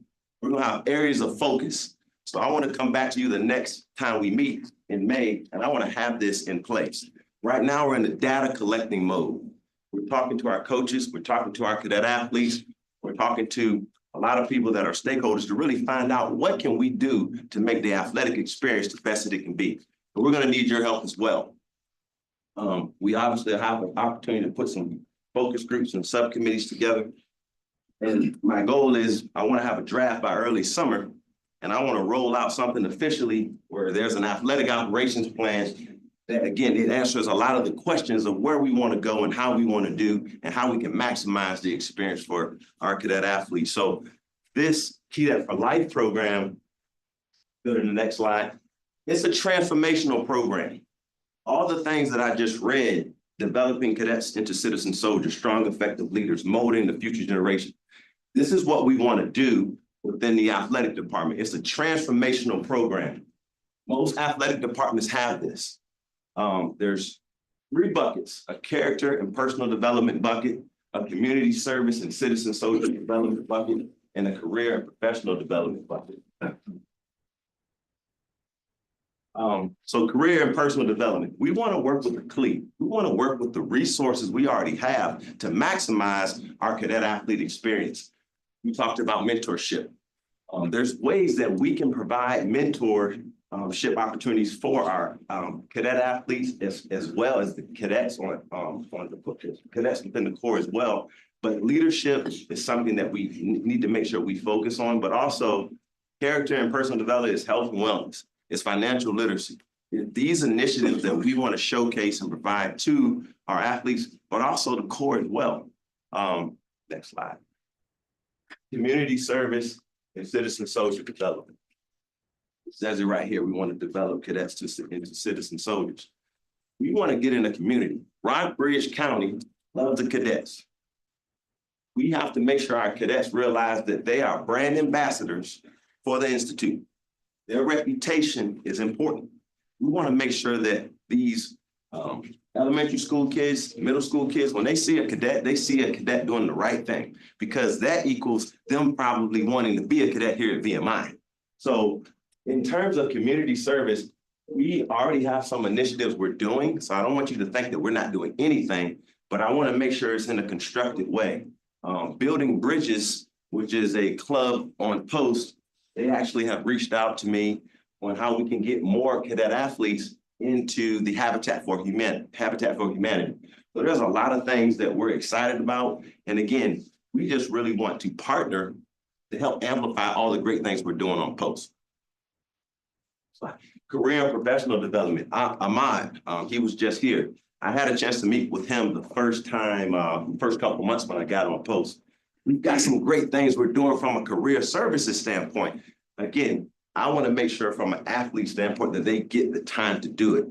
There are certain times that maybe we can't get all athletes in certain alumni association opportunities or career networking association opportunities, but I really want to be invested in making sure that they get that opportunity to have that. And I think there's some opportunities that we already are doing that we really can get everyone excited about. So, next slide. So if you're asking, what are we trying to do? What are we trying to accomplish this year? And this is more of a draft proposal. National Read Across America Week is a really cool opportunity to celebrate reading and reinforce the importance of that. Focus on young children. So we've reached out to the Lexington City schools and Rockbridge County schools to really find a way to get our athletes and coaches to read to the kids. So we're going to be going March 2nd through the 6th in schools. And again, that's something that goes along with what we're doing with this Key That for Life program. One of the areas that's important as well is all of our cadet athletes, but I really want to make sure we place a focus on our female cadet athletes. So I would like to get going what's called a female uplift success enrichment program. We would call it Key That Fuse, designed to elevate, celebrate, and train our female cadet athletes to be the best version of themselves. Great opportunity again to reach out to alumni, great opportunity to reach out to our local community. I think there was a stat that said, I think it was over 50% of the 10 businesses are owned by women. That's phenomenal. So how can we make the cadet athlete experience better? A keynote speaker. Most athletic departments have a keynote speaker that comes in and talks about different topics. I think that's something that we should invest in and have opportunities for our athletes. And I would like to get going what's called a Bridge Builder Mentor Program. I know we've talked about mentorship, we talked about accountability. And football is definitely a group that I want to find a way to get more involved with finding some mentors. And I think as we were talking about the demographic of mentors, I feel that 5 years and 7 years are really the mentors we need to get back on post to really help these young people see the value of this place and what this place can do for you. So the key word is it's a pilot program. But we just want to try to see what we can do this year to see, can we get this going? I believe that from a matriculation standpoint to matriculation to Hell Week, things go really well for most of the cadets. I think where a lot of the trouble happens is in the August, September, October, and November timeframes. I think that's where you see a lot of the demerits go up. So I really feel that there has to be a way that we can put some programming together and have some alumni that can invest their time to come in during those specific months to really find some ways to get these, get the cadet athletes to a point, or just cadets in general, they can see what they're doing and how easy it is to just reshape some habits in order to make yourself that much better within the core. Again, these are just some things from the Key That for Life program that I wanted to mention. I guess I'll say in closing, you know, when you look at this program, I see a lot of ways that athletics can help what we're trying to do for VMI. You know, at the end of the day, this is going to help us reach our mission, which is create great leaders. When you create great leaders, it helps the admissions department. Those are stories that you can tell. When you look at what you can do in the community, you're going to create more community support. That helps people come to games. That helps revenue, helps more fan affinity, and more people supporting VMI through and through. And then from the pillar number 3, the career advancement and the career preparation, those services provide great alumni that want to give back. Those also provide alumni that want to sponsor things and do things that we need to help continue to generate revenue, but also just uplift what we're doing at VMI. Last but not least, got Compete to Win coming up, okay? I'm sure everybody's gonna hear about Compete to Win. how are we gonna try to raise money tomorrow? How are we gonna try to get funds for these cadet athlete support areas? One of the things that I'm gonna do is talk about the importance of the Cadet for Life program, the cadet athlete support areas, nutrition, the recovery, all of those areas. So my goal is, that's what I want to push when we have the compete to win. And here's a fun challenge. So General Wins, you probably have to sign off on this. This is the first time General Wins is hearing this, so I hope. And coming on. I'm gonna have a goal, Andrew knows this, I'm gonna have a goal where I wanna meet, the number, it's 25,000, that we meet that goal. If we go past that goal and we get to, I don't know, 40,000, I will spend 48 hours in barracks. And if you let me, General Wins, I wanna be a cadet again, I wanna put, uniform, I'll shave, I do all of that stuff, I just need a room by myself. Put me on floor, Stu, that's fine. At the end of the day, I want everybody to know, this is a great place to be, and I want everybody to have a great experience. And we should be excited about what we have to talk about today. At the end of the day, there's things that just have to get done and have to be talked about, and that's what we're here for. But I just want to let everyone know that I'm invested and I'm excited about where we're going to be at in the future. And I know there's a lot of things from the committee standpoint that we're going to talk about, but pending any questions, that's all I had. Jamal, just a thought. I mean, or a question, actually. You're painting a picture where recruits want more than a portal and, like name and likeness sorts of things. That's great to hear, by the way, because obviously that's not how we're going to be able to attract all the top athletes we need. But what does that mean for changes in how we go and find those recruits that care about character, care about all those different pillars, for example, you talked about, because that's a different sales pitch, isn't it, to an athlete? Yeah, I think you have to be well-rounded in your approach, because each cadet in general is going to want certain things. So I think building these types of programs, and when you're recruiting them, these are other ways that they can say, well, this is something that makes it more important. Because all we're trying to do with a program like this is just amplify the great things we're already doing to hopefully attract someone that may not even be thinking that we're doing things like this at VMI. And I think that's really the key. What are we doing? How can we make it ours? And not change the foundational things of what VMI is, but also be willing to evolve and find some opportunities that really can help attract somebody who's more of, I like this, but also we can attract somebody that may like other things. Jamal, it is so creepy looking with you over your shoulder, looking at you. It is freaking me out. Virginia Mill, that was a really inspiring presentation. Thank you, Jamal. Yes, sir. Thank you. Thank you. Thanks, John. All right. Mr. President, that concludes this morning's briefs. Subject to any further questions by the members of the board. Are we ahead of schedule? Right on time. That's all. All right, schedule. So we have lunch in here with the academic board. For those of you who've never done it, it's probably one of my favorite things we do as a board. It's an incredible group of people, and they will be real open and candid with you. So back here at noon. Sounds good. Sounds good? All right, see everybody at noon.